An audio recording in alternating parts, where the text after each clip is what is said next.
জীবনে কোনোদিন এতেকাফ রমজান মাসের শেষ 10 দিন নবী জীবনে কোনোদিন ছাড়ে নাই। একেবারে স্পষ্ট হাদিস, একেবারে মুত্তাফাক আলাইহি হাদিস। হযরত আম্মা জান আয়েশা রাদিয়াল্লাহু তাআলা আনহা বলেন যে রাসূলুল্লাহ সাল্লাল্লাহু আলাইহি ওয়াসাল্লাম ইতিকাফ করেছেন কি পর্যন্ত? হাত্তা তাওয়াফাহুল্লাহ, আল্লাহ তাআলা তাকে মৃত্যু দেওয়া পর্যন্ত। কোন পর্যন্ত বলেন না? মৃত্যু পর্যন্ত। সুম্মা ইতাকাফা আজওয়াজুহু বাদাহু, অতঃপর নবীজির বিবিগণ, স্ত্রীগণ নবীজির পরে, ইন্তেকালের পরে তারাও এই ইতিকাফ চালু রেখেছেন। তাহলে হযরত আমাকে বললেন, আমার শায়েখ আল্লামা মুফতি মুশতাকুন নবী সাহেব, উনি আমার 2013 সালে প্রথম বললেন, মাওলানা নবী জীবনে কোনোদিন ইতিকাফ ছাড়ে নাই, আর আমনে আনিস জীবনে কোনোদিন ইতিকাফ করেন নাই। আপনি বলেন তো রাসূলের সাথে আপনার মিলটা কি? জবাবটা দিবেন কি? যদি তিনি বলেন আপনাকে, জানিস আমি যা জীবনে ছাড়ি নাই, আমার নাম তো কম বেচছ না, ওয়াজ তো করো, আমার নাম দিয়ে দিও। আমি না বললে কি কইতা? কথা বলেন না কেন? ওয়াজে বইয়ে কি এনে আলু টমাটোর হিসেব করে লইব? তাইলে কি বলবা? আল্লাহর কসম, সেদিন আমি সাথে সাথে বলছি, হুজুর ওইখানে কি বলবো সেটার আর বলার কি দরকার? আজকের থেকে নিয়ত করলাম এবছর থেকে ইনশাআল্লাহ মৃত্যু পর্যন্ত রমজানের ইতিকাফ করব। আলহামদুলিল্লাহ, আল্লাহ তাআলার দয়া। তো এই বছরও এই 13 সাল থেকে লাগাতার ইতিকাফ করার তৌফিক হয়েছে, আলহামদুলিল্লাহ। তা আমি বলার উদ্দেশ্য হলো এই যে নেগরানি ফায়দা, কোন তত্ত্বাবধানের ফায়দা, এমন হাজারো, রাগ হবেন না, আমি কাউরে দোষারোপের জন্য বলি না। অমিন সাইয়্যাতি আ'মালিনা মান ইয়াহদিহিল্লাহু ফালা মুদিল্লা লাহু ওয়া মান ইউদ্লিলহু ফালা হাদিয়া লাহু ওয়া নাশহাদু আল্লা ইলাহা ইল্লাল্লাহু ওয়াহদাহু লা শারীকা লাহু ওয়া নাশহাদু আন্না সাইয়্যিদানা ওয়া হাবিবানা ওয়া মাওলানা মুহাম্মাদান আবদুহু ওয়া রাসূলুহু আম্মা বা'দ فأعوذ بالله من الشيطان الرجيم بسم الله الرحمن الرحيم ولكل أمة جعلنا منسكا ليذكروا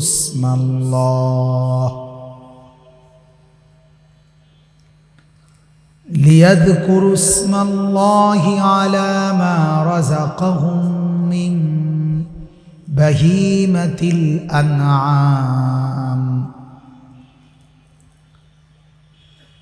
فإلهكم إله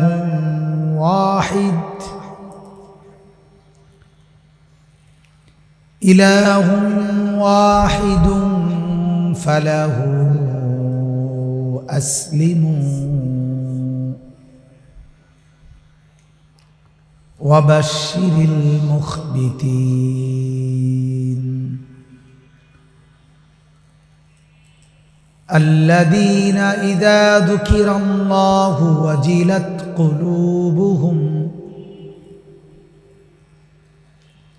وجلت قلوبهم والصابرين على ما أصابهم والمقيم الصلاة ومما رزقناهم ينفقون सदक़ल्लाहु मौलाना अज़ीम। वक़ाल अन्नबी सल्लल्लाहु अलैहि वसल्लम इन्नल्लाह ला यंज़ुरु इला सुवरिकुम वला इला अम्वालिकुम वलाकिन यंज़ुरु इला क़ुलूबिकुम व अअमालिकुम। अल्लाहुम्मा सल्लि अला मुहम्मदिन व अला आलि मुहम्मद कमा सल्लैता अला इब्राहीम व अला आलि इब्राहीम इन्नका हमीदुम मजीद। अल्लाहुम्मा बारिक अला मुहम्मदिन व अला आलि मुहम्मद कमा बारकता अला इब्राहीम व अला आलि इब्राहीम इन्नका हमीदुम मजीद। सुब्हानका ला इल्म लना इल्ला मा अल्लमतना इन्नका अंतल अलीमुल हकीम। अल्हम्दुलिल्लाह। अल्लाह पाक रब्बुल इज्जत जुल जलाल वल इकरामेर फजल करम रब्बुल आलमीনের ইহসান মেহেরবানি দয়া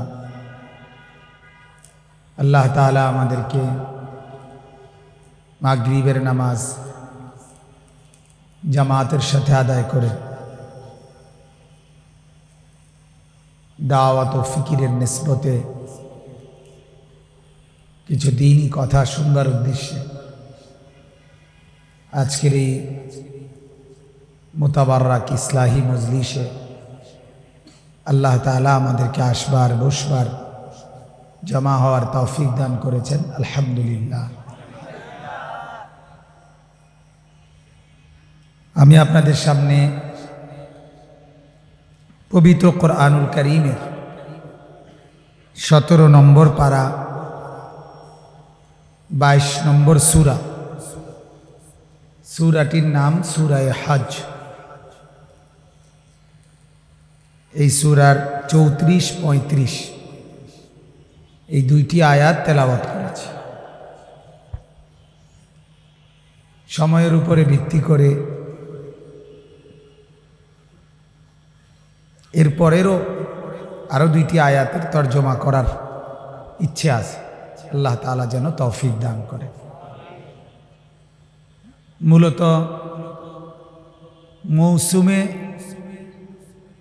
ইবাদতের যে মৌসুম যখন, ওই সম্পর্কে দিক নির্দেশনা দেওয়া এটা একটা সুন্নত।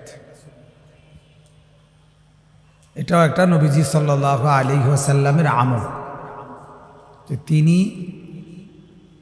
যখন যে ইবাদত সামনে সে সম্পর্কে তিনি দিক নির্দেশনা দিতেন সাহাবায়ে কেরামকে। যেমন হাদিসের মধ্যে আছে, হযরত সালমান ফারসি রাদিয়াল্লাহু তাআলা আনহু বলেন, ভাই আপনারা দুজন বসা যায় না? হ্যাঁ, বসে কথা কন।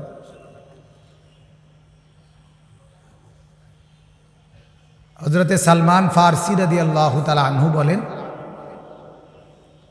যে রাসূলুল্লাহ সাল্লাল্লাহু আলাইহি ওয়াসাল্লাম শাবান মাসের শেষ দিন, রমজানের আগের দিন আমাদের মাঝে রমজান সম্পর্কে লম্বা বিস্তারিত খুতবা বয়ান করে দিয়েছেন। তার মানে রমজান আসছে, রমজানের আগেই রমজান সম্পর্কিত ফাজাইল মাসাইল দিক নির্দেশনা দিয়ে দিয়েছে। তাহলে বোঝা গেল এটা সুন্নাত। হাদিসের মধ্যে আছে রাসূলুল্লাহ সাল্লাল্লাহু আলাইহি ওয়াসাল্লাম মেরাজ থেকে যখন 5 ওয়াক্ত নামাজের বিধান নিয়ে আসলেন, প্রথম 2 দিন 5 ওয়াক্ত করে 10 ওয়াক্ত নামাজ হযরত জিবরিল আলাইহিস সালাম ইমামতি করিয়ে নবীজিকে একাই ইমামও একজন, মুক্তাদিও একজন। হজরতে জিবরিল ইমাম, রাসূলুল্লাহ সাল্লাল্লাহু আলাইহি ওয়াসাল্লাম মুক্তাদি। এইভাবে 2 দিন হজরত জিবরিল আলাইহিস সালাম নবীজিকে পুরা 10 ওয়াক্ত নামাজ 2 দিনে শিখাই দিলেন। হাদিসে আছে আবু দাউদ শরীফে, তিরমিজিতে, আম্মানি জিবরিল, নবীজি বলেন আমাকে জিবরিল ইমামতি করিয়েছেন, অর্থাৎ সেই ইমামতি করছেন, আমাকে দেখাই দিছেন। 2 দিন কেন নামাজ পড়াইলেন? প্রথম দিন 5 ওয়াক্ত নামাজের আউয়াল ওয়াক্ত, এটা শুরু হওয়ার পরপরই ওয়াক্ত নামাজ পড়ালেন।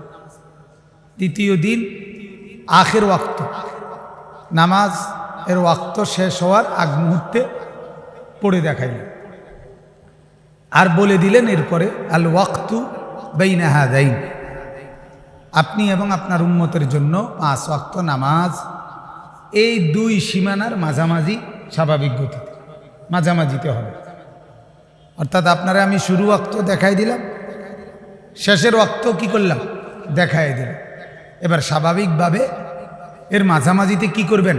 নামাজগুলো পড়বেন।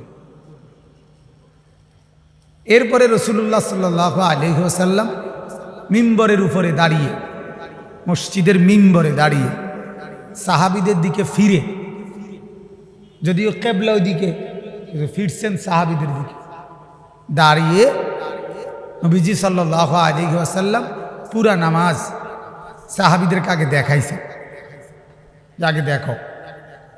এবং সেজদার বেলায় আল্লাহ নবী সাল্লাল্লাহু আলাইহি ওয়াসাল্লাম মিম্বর থেকে নেমে সেজদা করছেন, আবার উঠে মিম্বরের মধ্যে বসে আবার দেখাইছে। এইভাবে দেখানোর পরে এরপরে সাহাবীদেরকে বললেন, দেখলে তো? তারা বলল হ্যাঁ। বুঝলা তো? জি বুঝছি। তো আল্লাহ নবী সাল্লাল্লাহু আলাইহি ওয়াসাল্লাম বলেন, সল্লু কামা রাআইতুমুনি উসাল্লি, এই যে তোমরা আমাকে যেভাবে নামাজ পড়তে দেখলা, এখন থেকে এভাবে নামাজ পড়ি। তাহলে কি বোঝা গেল? নামাজ স্টার্ট হওয়ার আগে সবার মধ্যে আগে এটা কি করে দিলেন? শিখায়া, দেখায়া, বুঝায়। এরপরে বললেন যে এখন থেকে কি শুরু? নামাজ শুরু। তাহলে বোঝা গেল এভাবে দিবানিশি আল্লাহ নবী সাল্লাল্লাহু আলাইহি ওয়াসাল্লাম সাহাবায়ে কেরামকে আমল শিখাতেন, আমলের ব্যাপারে দিক নির্দেশনা দিতেন। এজন্য বুজুর্গানে দ্বীনের, ওলামা মুহাদ্দিসিনের যুগ যুগ ধরে একটা মূল নীতি মনে রাখবেন, ইবাদত শুধু বই পড়ে জানার বিষয় না। ইবাদত কোনো না কোনো আল্লাহওয়ালা, আবেদ, মুখলিস, মুত্তাকি, আলেম দ্বীন তার থেকে দেখে শেখার বিষয়, তার সোহবতে থেকে শেখার বিষয়। নামাজ বাংলা বই পড়ে, তর্জমা পড়ে নামাজ পড়তে পারতেন না। নামাজ পড়লে হবে না, ভুল হবে, অগণিত। ফেসবুক দিয়ে মিলাইয়া বই নামাজ পড়লে লাভ হবে। অ্যাপস দিয়া মোবাইলে, ইউটিউব দিয়ে নামাজ মিলাইলে হবে। সচিত্র নামাজ টাঙ্গায় তুলেও হবে না। কোনো না কোনো আল্লাহওয়ালা, কোনো না কোনো আল্লাহওয়ালা হক্কানি আলেম থেকে নামাজ শিখতে হবে, অজু শিখতে হবে, গোসলের হুকুম একেবারে কাছে থেকে শিখে বুঝে নিতে হবে। আমার শায়েখ আল্লামা মুফতি মুশতাকুন নবী কাসেমি হজরত দামাত বারাকাতুহু আজ থেকে 5 বছর আগে আমাদেরকে বলছিলেন যে মাওলানা, আমারে বলছিলেন কয়েকজন আলেম রেডি করেন, খুলনা যাব। তা আমি প্রায় 30 জন আলেম রেডি করছিলাম সফরের জন্য। তখন হজরতকে যাওয়ার সময়, হুজুরও যাবেন খুলনা, করাচি হজরত আরিফ বিল্লাহ হজরত মাওলানা শাহ হাকিম মোহাম্মদ আখতার রহমতুল্লাহ আলাইহের একজন খলিফা খুলনার, আরিফ বিল্লাহ হজরত মাওলানা মুফতি নুরুল আমিন সাহেব অনেক বড় মাফের আলেমে দিন খুলনার, এবং পুরা খুলনা বিভাগীয় শত শত আলেমদের শায়েখ তিনি, শত শত আলেম ওনার হাতে বায়াত। তো হজরত বললেন ওইখানে যাব আমি। তো যখন রওনা দিচ্ছে যাবে, তো আমি বললাম যে হুজুর কেন যাবেন, মানে খুলনা যাবেন কেন? শায়েখকে বললাম। তো হজরত বলতেছেন মাওলানা সুন্নত মোতাবেক অজু এবং নামাজ শেখার জন্য। এটা বলছেন কে? আল্লামা মুফতি মুশতাকুন নবী কাসিম। তিনি যদি বলেন তাহলে আমনে আমার হালাত কি পরিমাণ দরকার, এতটা আল্লাহওয়ালা মানুষ, তিনি বলতেছেন অজু এবং নামাজ শেখার জন্য। এবং ঠিকই সেখানে গিয়ে হজরতের কাছে 3 দিন আমরা ছিলাম। অজু এবং নামাজের সরাসরি প্রশিক্ষণ, একেবারে বালতি আইনা সামনের কোন মজমায় বালতি আইনা হজরত অজু করে দেখা, এখনো এটা হজরতের একটা আমল। তো আমরাও এবং হজরতও শায়েখও বলছেন যে আজকে মনে হয়েছে শেখার পরে হ্যাঁ আসলেই সুন্নত মোতাবেক অজু এটারই কর, এটা দিল সাক্ষী দিছে। সুন্নত মোতাবেক নামাজ এটাকে বলে। আলহামদুলিল্লাহ সেই থেকে প্রতি বছর আমি ওলামায়ে কেরাম নিয়ে হজরতের খানকায় 3 দিনের জন্য যাই, এখনো গত বছরও গেছি। প্রত্যেক আরবি মাসের সফর, মহররম সফর যে মাস, সফর মাসের 6, 7, 8 এই চাঁদের এই 3 দিন ওনার খানকায় খুলনা আলেমদের জোড় হয় 3 দিন ব্যাপী। হজরতের এখানে 3 দিন থাকতে হয়, 3 দিন রোজা রাখতে হয়, এবং প্রতিদিন 3 বার হিজবুল বাহার একটা আমল আছে, দোয়ায়ে হিজবুল বাহার, ওটার আমল করতে হয়। এবং ওই 3 দিন লাগাতার হজরত বয়ান করে বহু বিষয়। উনি একাই, সেই যে ফজরের পর থেকে শুরু হয়, মাঝে মাঝে আমরা তাকাইয়া চারিদিকে চাই বেচারা বিশ্রাম করবে কখন। অথচ আমাদের চাইতে অনেক প্রবীণ মানুষ। খুলনা দারুল উলুম মাদ্রাসা, খুলনার সবচেয়ে বড় মাদ্রাসা, ওই মাদ্রাসার 22 বছর প্রধান মুফতি ছিলেন, তো বড় আলেমে দিন। তো যাই হোক, অনেক ফায়দা হয়, সাথীদের খুব ফায়দা হয়। গত বছর আমি প্রায় 50 জন আলেম নিয়ে কুমিল্লা থেকে তিশা বাস 3 দিনের জন্য রিজার্ভ করে নিয়ে গেছি। এবছরও যাওয়ার আশা। ও মাহমুদ ভাইরে বললাম, কোনো আলেম সাহেব, মৌলানা সাহেবরা যদি যোগাযোগ করে আপনার সাথে, ওনার সাথে, আমাদের সাথে যাইতে পারবে। গিয়ে দেখলে যদি ফায়দা না হয়, আসা যাওয়ার খরচ আমার থেকে নিয়ে নিবে। বিফলে মূল্য ফেরত। বিফলে কি ফেরত বলে? আমি কোনো ওইখানকার কোনো মূলত কোনো ক্যাম্বাসার না, বা আমার কোনো পার্সেন্টেজ নেই, এমন কিছু না। শুধু আল্লাহর জন্য বলছি, শুধু আখিরাতের আশায় বলছি। এক আলেম দ্বীনের ইসলাম, মানে এক কওমের ইসলাম। এক আলেম দ্বীন সুন্দর হয়ে যাওয়া, এক জাতি সুন্দর হয়ে যাওয়া।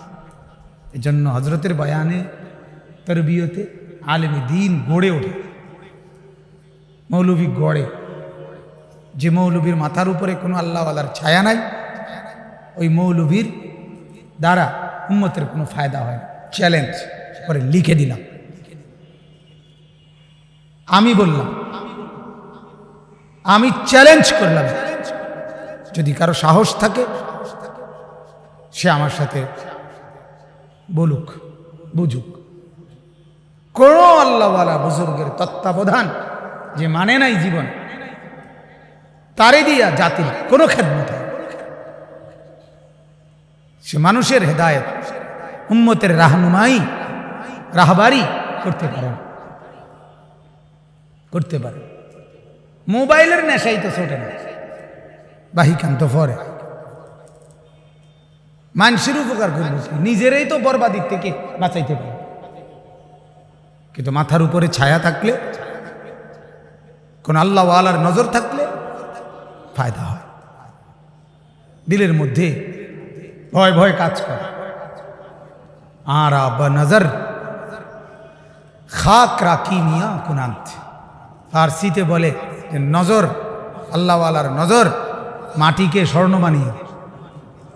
খাকরা কি মিয়া কুনান্ত, মাটিকে স্বর্ণ বানিয়ে দেয়। এই ভারতীয় উপমহাদেশের সর্বশ্রেষ্ঠ একজন আলেম দ্বীন ছিলেন সৈয়দ সুলাইমান নদভী রাহমাতুল্লাহ আলাইহি। সমকালীন ভারতীয় উপমহাদেশে যাকে সর্বশ্রেষ্ঠ আলেমদের একজন বলা হয়, সুলাইমান নদভী রাহমাতুল্লাহ আলাইহি। উনি বলছেন স্পষ্ট, ওনার লেখনীতে আছে কথা। উনি বলেন যে 1450 বছরে, আমি 1450 বছরের ইতিহাস প্রমাণ করে দিতে পারবো একটা একটা করে, যে এই 1450 বছরে কোন আল্লাহওয়ালার সোহবত বিহীন যত মানুষ ইসলামের নামে খেদমত করতে চাইছে, কোন দিক নির্দেশনা ছাড়া, কোন আল্লাহওয়ালার তদারকি ছাড়া, তার দ্বারা সে নিজেও গুমরা হয়েছে, আরো মানুষকেও গুমরা করছে। হযরত বলেন এর ঘুরে ঘুরে ঘুরে ঘুরে নজির আছে। এই জন্য আলহামদুলিল্লাহ অনেক ওলামায়ে কেরাম আছেন। সব ওলামায়ে কেরামের কাছে আমার বিনীত অনুরোধ, কোনো না কোনো আল্লাহ আল্লাহর সোহবতে জিন্দিগি পরিচালনা করে। একটু কষ্ট হইলেও, কষ্ট হবেই, কিন্তু ফায়দা হবে, জীবন গড়ে উঠবে।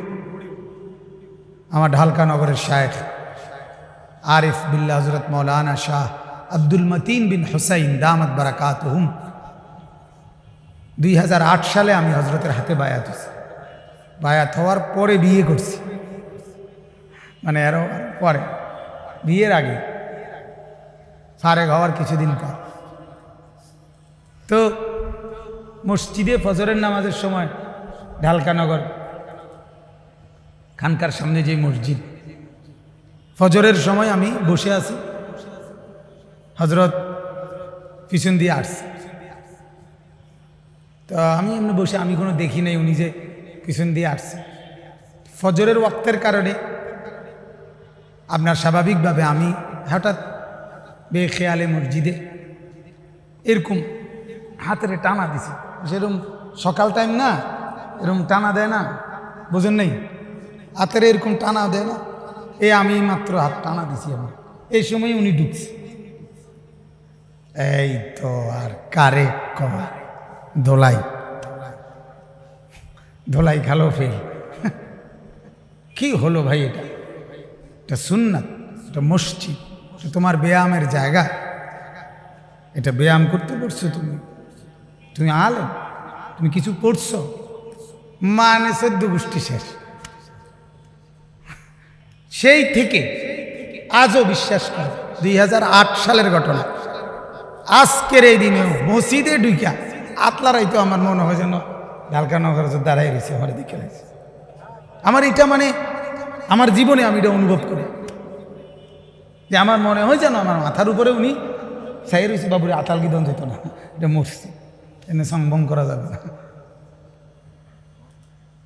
তাহলে এই যে নজর, এই যে নজর, এই যে আদাব, এই যে তালিম তরবিয়ত, এটা আপনি বইয়ের পৃষ্ঠায় কই পাবেন? কথা কন, পাবে? বইয়ের পৃষ্ঠায় পাবেন? ধরে ধরে যে শিখা, এটা অনেক জরুরি, অনেক জরুরি। আপনারা যারা সাধারণ মুসলমান আছেন, আলেম নয়, আপনাদের জন্য আরো বেশি জরুরি। কোনো না কোনো আল্লাহওয়ালা হক্কানি রব্বানি আলেমের সাথে জিন্দিগি মিশিয়ে রাখা, জিন্দিগি মিশিয়ে রাখা, যেন এমন হয় হাজার লক্ষ মানুষের ভিতরেও উনি আপনাকে দেখলে চিনতে পারে এই লোকটা আমার, এ আমারে মহব্বত করে। হ্যাঁ, এটা যেন হয়। আলহামদুলিল্লাহ, আমরাও তো, আমাদের অনেক শ্রোতাও আছে এরকম, যারা দেখলেই চিনি যে ভাই আপনারে তো আমি আমার বহু বয়ানে দেখি।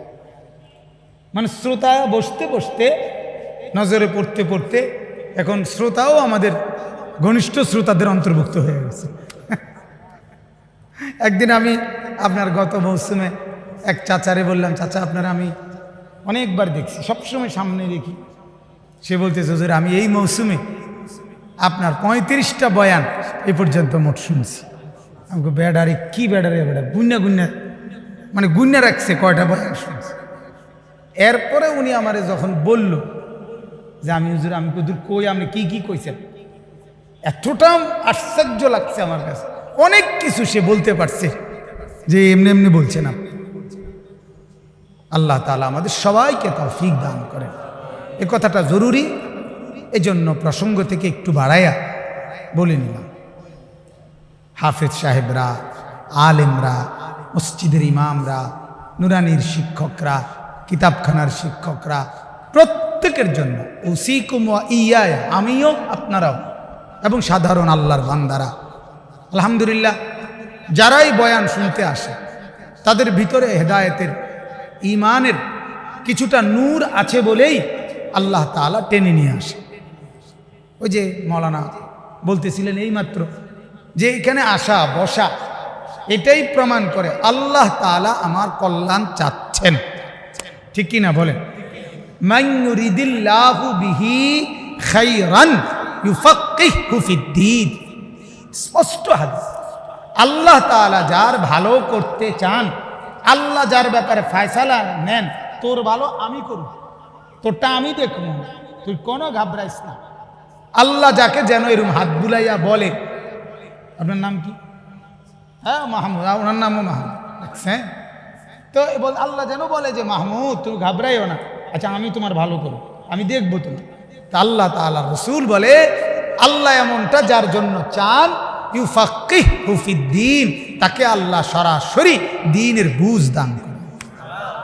আল্লাহ যার ভালো করেন তাকে আল্লাহ দ্বীনের বুঝ দান করেন, দ্বীনের বুঝ দান করেন। ভালোবাসলে দ্বীন দেন, আর ভালোবাসুক কিংবা না বাসুক দুনিয়া সবাইকে দেন। ইন্নাল্লাহা ইউতিদ দুনিয়া মান ইউহিব্বু ওয়া মান লা ইউহিব্বু। আল্লাহ তাআলা যাকে ভালোবাসেন কিংবা না বাসেন সবাইকে দুনিয়া দিয়ে থাকেন। রাসূলুল্লাহ সাল্লাল্লাহু আলাইহি সাল্লামের হাদিস, কিন্তু ওয়ালা ইউতিদ দীনা ইল্লা লিমান আহাব্বা, কিন্তু যাকে আল্লাহ তাআলা কেবলই ভালোবাসেন তাকে আল্লাহ তাআলা দ্বীন দান করেন, দ্বীনের বুঝ দান। এই জন্য বিশ্ববিখ্যাত তাবিঈ হাসান বসরি রহমতুল্লাহ আলাইহি বলতেন যে আমি যখন রুকু করি, সেজদা করি, জিকির করি, তেলাওয়াত করি, আল্লাহ তাআলার কোনো না কোনো বন্দেগি করি, তিনি বলতেন আল্লাহর কসম তখন আমার দিলের মধ্যে অনুভব হয়, খুশি লাগে, এই মুহূর্তে আল্লাহ আমার ভালো চাচ্ছেন, আল্লাহ আমাকে ভালোবাসতেছেন, এ কারণেই আমারে এই কাজটাতে লাগাইছেন। দিনে হয় সেজদা, নয় রুকু, নয় তাহাজ্জুদ, নয় তাসবিহ, নয় তেলাওয়াত, নয় তালিম, নয় কোরআন, নয় তো কিতাব পড়ানো, কোনো না কোনো দাওয়াত, তাবলীগ, তালিম, তাজকিয়া, কোনো না কোনো কাজে আল্লাহ তাআলা আমাকে কি করছেন? লাগাইছে। তো তখনই বোঝা যায় আল্লাহ আমাকে এই মুহূর্তে কি করতেছেন? ভালোবাসতেছেন, ভালোবাসতেছেন। আমার কাছে একটা কিতাব আছে আরবি, হামসাতুন ফি উযুনি শাবিন। এই কিতাবের মধ্যে আছে সিরিয়ার একজন অনেক বড় গবেষক, একজন মুহাক্কিক চিন্তাবিদ, উনি লিখছেন 4টা জিনিস, খুব মজার কথা শুনেন সবাই। 4টি জিনিস এমন বান্দা আল্লাহর জন্য করে, কিন্তু খবরে নিলে দেখা যায় সেই 4টা আল্লাহ বান্দার জন্য আগেই করে। 1, মহব্বত। বান্দা যখন মনে মনে ভাবে আমি আল্লাহকে ভালোবাসি, আল্লাহ তখন বলে তার আগেই আমি তোমাকে ভালোবাসি। ইউহিব্বুহুম ওয়া ইউহিব্বুনাহু, কোরআনের আয়াত। ইউহিব্বুহুম, তিনি তাদেরকে ভালোবাসেন এবং তারা তাকে ভালোবাসে। তাহলে আগে কে? আল্লাহ, এরপরে কে? বান্দা। 2 নাম্বার সন্তুষ্টি, রিদওয়ান। বান্দা যখন আল্লাহর প্রতি রাজি হয়, সন্তুষ্ট হয়, তো বান্দা যখন সন্তুষ্ট হয়, বান্দা যখন বলে আল্লাহ আমি আপনার উপরে সন্তুষ্ট, আপনার ফয়সালার উপরে, তো বান্দা যখন বলে সন্তুষ্টি, আল্লাহ তাআলা বলে আমি তার আগেই তোমার উপরে সন্তুষ্ট। রাদিয়াল্লাহু আনহুম ওয়া রাদু আনহু, কোরআনের আয়াত। উনি উদাহরণ দিয়েছেন, আল্লাহ তাদের উপরে রাজি হয়েছেন এবং তারা আল্লাহর উপরে রাজি হয়েছে। কে আগে? আল্লাহ। সুবহানাল্লাহ। 3 নাম্বার জিকির। জিকির 3 নাম্বার কি? বান্দা যখন আল্লাহকে ডাকে, আল্লাহ তার আগেই বান্দাকে ডাকে। হ্যাঁ, আর শাজিন থেকে আল্লাহ তাআলা বলে, আমার শাইখ আরিফ বিল্লাহ আল্লামা মুফতি মুশতাকুর নবী সাহেব বলে, আল্লাহ তাআলা ফেরেশতাদেরকে ডাক দিয়া বলে, এই ফেরেশতারা দেখো, মাহমুদ এখন আমার নাম বলবে, দেখো দেখো এখন আমার নাম বলবে। ঠিক তখনই সে বলে সুবহানাল্লাহ, আলহামদুলিল্লাহ, আল্লাহু আকবার, লা ইলাহা ইল্লাল্লাহ। এই বান্দা যখন আল্লাহকে ডাকে, তার আগেই আল্লাহ কাকে ডাকে? ওয়ালা যিকরুল্লাহি আকবার। এই আয়াতের একটা তাফসীর এটাও যে আল্লাহ বলেন তোমার ডাক আমাকে আর আমার তোমাকে, এটা বড়, এটা আগে। এটা একটা তাফসীর। তাহলে কয়টা হলো? কোন 1 নম্বর কোন? হ্যাঁ, কি? আমি যখন আল্লাহকে ভালোবাসি তার আগেই আল্লাহ। 2 নম্বর সন্তুষ্টি, আমি যখন আল্লাহর উপরে সন্তুষ্ট হই তার আগেই আল্লাহ আমার উপরে সন্তুষ্ট হই। 3 নম্বর আল্লাহকে স্মরণ, জিকির, আমি যখন আল্লাহকে ডাকি তার আগেই আল্লাহ তাআলা আমাকে কি করেন? 4 নম্বর তওবা। 4 নম্বর কি? তওবা। তওবা গুনাহ মাফ চাওয়া, মাফের জন্য হাত তোলা। বান্দা যখন গুনাহ মাফ চাওয়ার জন্য হাত তোলে, আল্লাহ তাআলা মাফ করার জন্য তার আগে হাত বাড়ায়। সুবহানাল্লাহ। সুম্মা তাবা আলাইহিম লিয়াতুব, সূরা তাওবার আয়াত। ওই 3 জন যারা যুদ্ধে যায় নাই, সাহাবীদের তাবুকের যুদ্ধে, ওইখানে আছে। অতঃপর আল্লাহ তাআলা তাদেরকে মাফ করতে চাইলেন, ফলে তারা মাফ চাইল। আল্লাহ আগে হাত বাড়ালেন, ফলে তারা হাত বাড়ালেন। ইন্নাল্লাহা ইয়াবসুতু ইয়াদাহু বিল-লাইলি লিয়াতুবা মুসিআন নাহার, হাদিস। রাসূলুল্লাহ সাল্লাল্লাহু আলাইহি সাল্লাম বলেন, আল্লাহ তাআলা সারা রাত হাত বাড়িয়ে রাখে, সারা দিন বান্দা যা গুনাহ করছে সেই গুনাহ মাফ চাইবে আর আল্লাহ মাফ করে দিবে।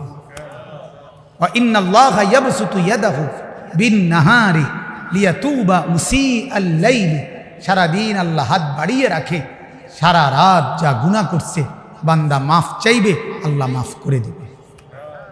এজন্য আমি যখন হাত বাড়াই তার আগেই কে বাড়ায়? আল্লাহ তাআলা এমন নিয়ামত আমাদেরকেও দান করেন, বলেন আমিন।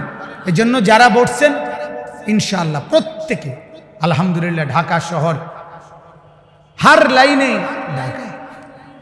ঢাকা তো ঢাকায়, রাজধানী তো রাজধানী, কথা বুঝেন না? হার লাইন, সব লাইনে এখানে পর্যাপ্ত আছে। গুনার লাইন যা দরকার সব পূর্ণ আছে আলহামদুলিল্লাহ। বন্দিগির লাইন, আল্লাহওয়ালা, মুখলিসিন, মুত্তাকি, রাত জেগে বন্দিগিওয়ালা, এমন শত শত আলেম দ্বীন, আউলিয়া, আহলুল্লাহ ঢাকাতে আছে। আছে কি না বলেন না? তাহলে ঢাকা তো ঢাকা। আমি এখন ওই দিক দিয়ে যখন আসছি তখন আমি দেখলাম যে আমার এই গাড়িটা ছাড়া ডাইনে বামে সামনে পিছনে, মিন বাইনি ইয়াদাইয়া ওয়া মিন খালফি ওয়া আন ইয়ামিনি ওয়া আন শিমালি, শুধু রিকশা রিকশা রিকশা, ডানে বামে সামনে পিছনে শুধু রিকশা রিকশা। তো বুঝা গেল রিকশাও বহু। আমি বললাম ড্রাইভারে আর আমার সাথী মৌলানারে, এই যে মানুষটি ঘুম যায় কই, এতটি বালিশ পায়, তার মানে কোনো কিছু আলহামদুলিল্লাহ কমতি নাই ঢাকা, ঠিক কিনা বলেন? অতএব আপনাদের জন্য সহজ, আপনারা প্রত্যেকে ইনশাআল্লাহ, এক ছোট ভাই হিসাবে, আমি এক ছোট্ট মানুষ হিসাবে, আমার জিন্দিগির ছোট্ট অভিজ্ঞতা এটা আলহামদুলিল্লাহ। আমি 2006 সন থেকে আল্লাহর কথা 2-4 অক্ষর মালিক বলার তৌফিক দিছে। কিন্তু 2013 সনের আগে আমি ছিলাম একরকম বলতাম। 2013 সনে এই মাওলানা মাহমুদ এই মোহতামিম সাহেব এখন যেই কথা বলছেন, এই মাত্র এই কথা আমার মনে হলো আমার শায়েখ আল্লামা মুফতি মুশতাকুর নবী সাহেব হজরত আমারে বলছিলেন এই কথা, যে মাওলানা 13 সালে একদিন আমারে বুকে জড়াইয়া ধরা আমারে বলছিলেন যে মাওলানা, এক বয়ানে মাথা গরম হয়, এক বয়ানে দিল গরম হয়। আমি চাই আপনি এমন কথা বলবেন যে কথায় উম্মতের দিল গরম হয়। তখন আমি বললাম যে হুজুর আমি ছেড়ে দিলাম পিছনের এই সিস্টেম। পিছনের সিস্টেম কি ছিল এটা আর বলবোই না, যেটা ছাইড়ে দিয়েছি এটা কখনো কা। অর্থাৎ সেই থেকে এই 2013 সনে থেকে দিবানি 2013 সনে হজরত আমাকে বলছেন, মাওলানা আচ্ছা একটা কথা ভাবেন তো, আমারে প্রথম বলছে রমজান মাস শুরুর দিকে নবীজি সাল্লাল্লাহু আলাইহি ওয়াসাল্লাম জীবনে কোনোদিন এতেকাফ রমজান মাসের শেষ 10 দিন নবী জীবনে কোনোদিন ছাড়ে নাই। একেবারে স্পষ্ট হাদিস, একেবারে মুত্তাফাক আলাইহি হাদিস। হযরত আম্মা জান আয়েশা রাদিয়াল্লাহু তাআলা আনহা বলেন, রাসূলুল্লাহ সাল্লাল্লাহু আমার মহব্বতের মানুষ দেরিতে আইছে, আয়ো কি করার আছে। তো আল্লাহর নবী সাল্লাল্লাহু আলাইহি সাল্লামের স্ত্রী আম্মা জান আয়েশা রাদিয়াল্লাহু তাআলা আনহা বলেন যে রাসূলুল্লাহ সাল্লাল্লাহু আলাইহি ওয়াসাল্লাম ইতিকাফ করেছেন কি পর্যন্ত, হাত্তা তাওয়াফাহুল্লাহ, আল্লাহ তাআলা তাকে মৃত্যু দেওয়া পর্যন্ত। কোন পর্যন্ত বলেন না, মৃত্যু পর্যন্ত। সুম্মা ইতাকাফা আজওয়াজুহু বাদাহু, অতঃপর নবীজির বিবিগণ স্ত্রীগণ নবীজির পরে ইন্তেকালের পরে তারাও এই ইতিকাফ চালু রেখেছেন। তাহলে হযরত আমাকে বললেন আমার শায়েখ আল্লামা মুফতি মুশতাকুর নবী সাহেব, উনি আমারে 2013 সালে প্রথম বললেন, মাওলানা নবী জীবনে কোনোদিন ইতিকাফ ছাড়ে নাই, আর আমনে আনিস জীবনে কোনোদিন ইতিকাফ করেন নাই। আপনি বলেন তো রাসূলের সাথে আপনার মিলটা কি, জবাবটা দিবেন কি? যদি তিনি বলেন আপনাকে, জানিস আমি যা জীবনে ছাড়ি নাই, আমার নাম তো কম বেচছ না, ওয়াজ তো করো আমার নাম দিয়ে দিও, আমি না বললে কি কইতা? কথা বলেন না কেন? ওয়াজে বইয়ে কি এনে আলু টমাটোর হিসেব করে হইব? তাইলে কি বলবা? আল্লাহর কসম সেদিন আমি সাথে সাথে বলছি হুজুর ওইখানে কি বলবো সেটার আর বলার কি দরকার। আজকের থেকে নিয়ত করলাম এবছর থেকে ইনশাআল্লাহ মৃত্যু পর্যন্ত রমজানের ইতিকাফ করব। আলহামদুলিল্লাহ আল্লাহ তাআলার দয়া। তো এই বছরও এই 13 সাল থেকে লাগাতার ইতিকাফ করার তৌফিক হয়েছে আলহামদুলিল্লাহ। তা আমি বলার উদ্দেশ্য হলো এই যে নেগরানি ফায়দা, কোনো তত্ত্বাবধানের ফায়দা, এমন হাজারো, রাগ হবেন না আমি কাউরে দোষারোপের জন্য বলি না, এমন হাজারো মৌলবী আছে 40 বছরে যে হাজারো উম্মতকে বলছে, হাজারো মানুষকে বলছে আপনারা ইতিকাফ করেন, আপনারা ইতিকাফ করেন, কিন্তু ওনার সুযোগ 40 বছরেও কোনোদিন হয় নাই। যে মিম্বরে বসে উনি বলে সেই মিম্বরে উনি বলতেছেন প্রতি বছর, কিন্তু উনি কোনোদিন সুযোগ হন, উনি ব্যস্ত। ওই হুকুম শুধু পাবলিকের জন্য না, শরীয়তের আমল পাবলিক কম করলেও উলামায়ে কেরাম কম করার কোনো সুযোগ। আল্লাহ আমাকে আপনাদেরকে সবাইকে তৌফিক দান করেন। তো ভাই দেখেন এই আয়াতগুলোর অল্প তর্জমা আমি আপনাদের কাছে পেশ করতে চাই। শুরু করছিলাম যেই কথার থেকে যে আল্লাহ রসুল সাল্লাল্লাহু আলাইহি ওয়াসাল্লামের একটি সুন্নাত ইবাদত সামনে আসলে তিনি ওই সম্পর্কে দিক নির্দেশনা দিতেন, মনে আসেনি? তো এখন সামনে আমাদের কুরবানি, কি বলেন? এই কারণে কুরবানি সম্পর্কে সামান্য একটু কথা, আলহামদুলিল্লাহ এই সম্পর্কিত বিস্তারিত আলোচনা আপনাদের যার যার মসজিদের খতিবরা বলতেছেন, পর্যাপ্ত বলা হচ্ছে, আপনারাও শুনতেছেন। আল্লাহ তাআলা সেই সব বয়ানেও বরকত দান করুক। তো আমি আপনাদের কাছে শুধু কোরআনুল কারীমে আল্লাহ তাআলা বহু জায়গায়, কোরআনের বিভিন্ন জায়গায় কোরবানি সম্পর্কিত কথা বিভিন্ন প্রেক্ষাপটে আল্লাহ তাআলা কোরআনুল কারীমের মধ্যে উল্লেখ করেছেন। বলেন আলহামদুলিল্লাহ। একেবারে কোরবানি সম্পর্কিত কথা আল্লাহ তাআলা নিজে যেদিন থেকে কোরবানি উদ্বোধন সেদিনকার ঘটনাটাও আল্লাহ তাআলা কোরআনে উল্লেখ করছেন। অর্থাৎ বিষয়টার গুরুত্ব এভাবে দিছেন না, ওয়াতলু আলাইহিম নাবা আবনাই আদম বিল হক, সূরা মায়েদার মধ্যে আছে।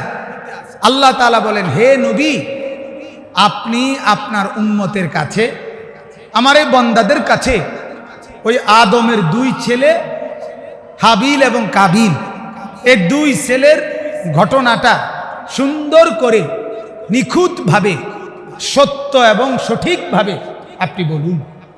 অতলু বলুন। আপনি তাফসীরে মারিফুল কোরআনে মুফতি শফি রহমতুল্লাহ আলাই একটা আজীব কথা লিখছে। ওলামায়ে কেরাম যারা, তাদের খুব ফায়দা হবে। এখানে একটা শব্দ আছে, আল্লাহ বলছেন বিল হক। আল্লাহ কখনো ভুল বলে না, নবীও কখনো ভুল বলে না। ভুল বলে? তবু আল্লাহ নবীকে পর্যন্ত, খুদ রসুলকে বলতেছেন, বন্ধু আপনারে বলতেছি, ঘটনাটা বলার সময় যা সত্য, হক বিল হক, জেদ্দুর সত্য, জেদ্দুর সঠিক ঘটনা, জেদ্দুর শুধু অদ্দুর বলবেন। রং সং মিশাইয়া বানাইয়া সানাইয়া এটার মধ্যে আরো ডিজাইন কালার করিয়া পাউডার লাগাইয়া বাড়াইয়া বলিবেন না। এজন্য তাফসীরে লিখছে মুফতি শফি রহমতুল্লাহ আলাইহি বলেন, এটা বক্তার কাছে, বলনেওয়ালার কাছে শ্রোতাদের হক তাদেরকে সঠিক তথ্য সরবরাহ করা। কি বলেন? সঠিক তথ্য কি করা? সরবরাহ। এটা আপনাদের হক কার কাছে? আমার কাছে। মানে জনসাধারণের, শ্রোতাদের হক কি? বলনেওয়ালার কাছে। যে বলনেওয়ালা, বক্তা যিনি বলেন, তিনি সত্য এবং সঠিকটা তাই বলেন। বানোয়াটি কথা, বেহুদা কথা, ফালতু কথা, হাসাহাসি, ঠাট্টা, মজাক, ফাতরামি, তামসাবাজি, এমন কিছু বলবেন না। এটাই বিল হক শব্দের তাফসীর। যা বলবেন, যা বলবেন, এমনি বললে মানুষে একটু বেশি ভালো হয়ে যাবে না। আল্লাহর কোরআনের শুধু তর্জমা বলেন, শুধু তর্জমা শুনান, আল্লাহর কোরআন পড়ে পড়ে শুনান। আল্লাহর কসম, উম্মতের জিন্দেগি বদলা যাবে। এটার চাইতে যদি হেদায়েত না হয় তো আল্লাহ তাআলা এটাকে হেদায়েত বললেন কেন? ইয়া আইয়ুহান নাসু قد جاءتكم موعظة من ربكم, কোরআনের আয়াত। আল্লাহ তাআলা বলেন, হে মানুষ, আমার পক্ষ থেকে তোমাদের কাছে সুস্পষ্ট নসিহত, মাউইযা, উপদেশ বাণী কোরআন নামে এসেছে। তাহলে ওয়াজ আল্লাহ বলে কোনটা? কোরআন বলে কোনটা? বলেন না কোরআন। শিফাউল লিমা ফিস সুদূর, তোমাদের অন্তরের যত রোগ, সমস্ত রোগের আরোগ্য এই কোরআন। ওয়াহুদান, এবং হেদায়েত এই কোরআন। ওয়ারাহমাতুল লিল মুমিনিন, সমস্ত ঈমানদারের জন্য রহমত এই কোরআন। এটার মধ্যে সব আছে। আপনি এখান থেকে অন্যখানে যাবেন কেন? রাসূলুল্লাহর সুন্নাতের মধ্যে, হাদিসের মধ্যে সব আছে, আপনি সেখান থেকে অন্য কোথাও যাবেন কেন? আল্লাহ তাআলা আমাদেরকে মাফ করেন। তো এই জন্য বলেন, আল্লাহ তাআলা শুরু করে দিছে। বন্ধু আপনি বলে দেন, শুনায় দেন, ইজ কাররাবা কোরবানান। এই যে কোরবান, আমরা যে কোরবান বলি না, সরাসরি শব্দটি কোরআনে ব্যবহার আছে। ইদ কাররাবা কোরবানান, যখন তারা দুই ভাই কোরবানি করলেন। তাফসীরের মধ্যে আছে, কোন বস্তুকে কারো নৈকট্য অর্জনের জন্য উৎসর্গ করা, সমর্পণ করা, কারো খুশির জন্য, নৈকট্যের জন্য, ঘনিষ্ঠ হওয়ার জন্য, এটাকেই কোরবান বলে। এজন্য আমরা হালাল, নির্দিষ্ট, আল্লাহর পক্ষ থেকে অনুমোদিত, রাসূলুল্লাহর অনুমোদিত চতুষ্পদ জন্তুকে আল্লাহর সন্তুষ্টির জন্য পেশ করে থাকি। এজন্য এটাকে কোরবানি বলে। এজন্য এটাকে কি বলে? কোরবানি। তো আল্লাহ তাআলা বলেন যে দুইজন কোরবানি করলেন। হাবিল, আমি লম্বা ঘটনা বলতে চাচ্ছি না, শুধু শব্দটা বললাম আর কি। হাবিল কোরবানি, আপনারা জানেন বোনের বিবাহ নিয়া দুই ভাই ঝগড়া হয়েছে, হিংসা করছে কাবিল যে সে কা বিয়া করবে, আমার সাথের জন আমি বিয়ে করব। এই হিংসা কি করছে বলেন? এটা মজার কথা মনে রাখবেন। এই কায়নাতের মধ্যে, সৃষ্টি জগতের মধ্যে, আসমানে আকাশে সর্বপ্রথম অপরাধ, সর্বপ্রথম আল্লাহর নাফরমানি আকাশে যা হয়েছে তার নাম হলো কিবির, অহংকার। সেটা করছে কে? ইবলিস। সেটা কে করছে বলেন? ইবলিস। প্রথম অপরাধ এটা কিবির, আনা আনা, আমি আমি আমি বালা, আনা খায়রুম মিন, আমি তার চাইতে উত্তম। এটা কি? অহংকার। আল্লাহ তাআলা বলছে নাম, বাচ্চাদের ভূতেন্দ্রের নাম, কানটা ধরে নামায়। ফামা ইয়াকুনু লাকা আন তাতাকাব্বারা ফিহা, আল্লাহ তাআলা বলছে অহংকারী আমার কাছে জায়গা পায় না। বড় আর জমিনে, মাটিতে সর্বপ্রথম অপরাধের নাম হলো হাসাদ, হিংসা। কি বলেন? হিংসা। এই যে কাবিল তার ভাই হাবিলের জন্য কি করছে? বিয়ের ক্ষেত্রে কি করছে? হিংসা করছে। সে কা বিয়ে করবে, আমি করব। এই জন্য আসমানে প্রথম গুনাহ কিবির, জমিনে প্রথম গুনাহ হাসাদ। এই জন্য এই দুইটাই একেবারে মুহলিক, অর্থাৎ বিধ্বংসী দুইটা পাপ, যে দুইটা ভেতরে পোষণ থাকলে দুইটা আমার জিন্দিগির পাহাড় পরিমাণ একেবারে আসমান ছোঁয়া নেকিও এক নিমিষে বরবাদ করে দেয়। যেভাবে সীতাকুণ্ডের আগুন কিছুক্ষণে, কয়েক অল্প সময়ে পুরা ডিপু জ্বালায়, ঠিক এরকম আল্লাহ রসুল বলছে হাসাদ, হিংসা, এটা তোমাদের সারা জিন্দিগির আমলকে ওইভাবে জ্বালিয়ে ফেলে যেভাবে লাকড়ির স্তূপে আগুন লাগাইলে কিছুক্ষণের মধ্যে জ্বলে পুড়ে ছাই হয়ে যায়। এইভাবে কামা তাকুলুন নারু আল হাতাব, আগুন যেমন লাকড়িকে জ্বালিয়ে ফেলে, হিংসা তেমন নেকিকে কি করে ফেলে? জ্বালিয়ে খেয়ে ফেলে। হ্যাঁ, আর কিবির, কিবির অহংকার যার ভিতরে আছে, আল্লাহ আমাকেই মাফ করে দেন, আল্লাহ আমাদের সবাইকে মাফ করে দেন। আল্লাহ তাআলা বলেন আল কিবরিয়া উরিদাই, অহংকার আমার চাদর, এটা আমি গায়ে দেই। আজমাতু ইজারি, বড়াই, বড়াই এটা আমার লুঙ্গি, বড়াই আমার লুঙ্গি, অহংকার আমার চাদর। মজার কথা হলো আমার স্পষ্ট বুঝ এই হাদিস থেকে যে চাদর, লুঙ্গি, আমরা যেই পোশাক পরি এইটা পৃথিবীর সমস্ত পোশাকের চাইতে শ্রেষ্ঠ। বলে আজমাতু ইজারি, আল্লাহ বলছে বড়াই আমার লুঙ্গি, ইজার। হ্যাঁ, এজন্য সবচেয়ে হ্যান্ডসাম মৌলানার পোশাক, হুজুরের পোশাক। এজন্য কখনোই হীনমন্যতায় না ভোগা। আরেকজনে যতই বলুক ওইটা হ্যান্ডসাম, আমনের হ্যান্ডসাম লই আমনে থাক, আমারটা লই আমি আছি। বুঝইব হাসরের মাঠে। কোথায় বুঝাবে? আমার শায়েখ আল্লামা মুফতি মুশতাকুর নবী সাহেব প্রায় বলে আবেগে যে হাসরের মাঠে দেখা যাইব কারমা আছে কারমা নাই। তো যাই হোক, তো বলতেছিলাম অহংকার, আল্লাহ বলেন আমার চাদর, বড়াই আমার লুঙ্গি। আর ফামান নাযাআনি ওয়াহিদাম মিনহুমা, যে কেউ এই দুইটার কোনো একটা করে, সে যেন আমাকে ধরতে চায়, আমার গায়ে হাত দেয়, আর আমার গায়ে যে হাত দিতে চায় কাযাফতুহু ফিন্নার, আমি তাকে লাথি মাইরা ছুঁড়ে জাহান্নামে ফেলে দিই। যা, আমার গায়ে হাত দিলি। এই পৃথিবীরও নিজাম, এই পৃথিবীরও নিজাম, মানুষ কেউ কারোর গায়ে হাত দিলে সহ্য করতে পারে না। কার্য করছো, করছো তো না বেড়া, গাতার দেশ কা কথা বলেন না কেন? হ্যাঁ, দূরে খারাইয়ে না কথা কবি বেড়া কয় কি না বলেন না কেন?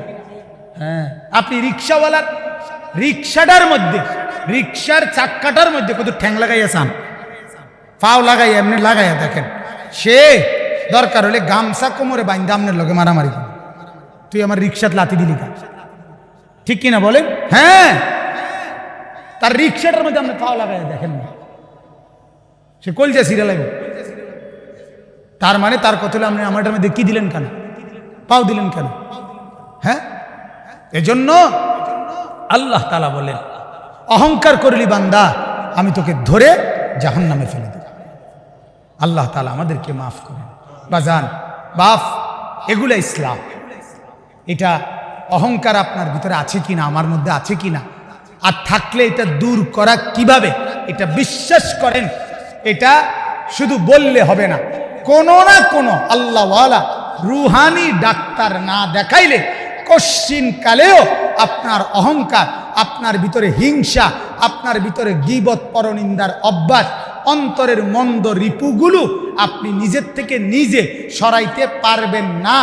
না না, দৈন্তান নাই কান না, পারতেন না। অবশ্যই কোনো না কোনো আল্লাহওয়ালার কাছে যাইতে হবে, তার হাতে নিজেকে পেশ করতে হবে, বলতে হবে যে হুজুর। আমি একটা উদাহরণ দিই, হাকিমুল উম্মত থানভী রহমতুল্লাহ আলের কিতাবে আমি নিজে পড়ছি।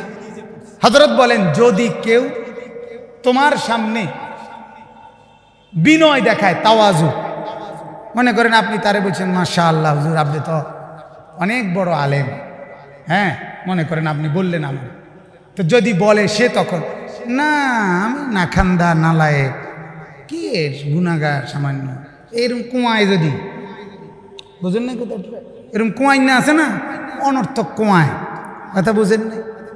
হ্যাঁ, তাকাল্লুফ।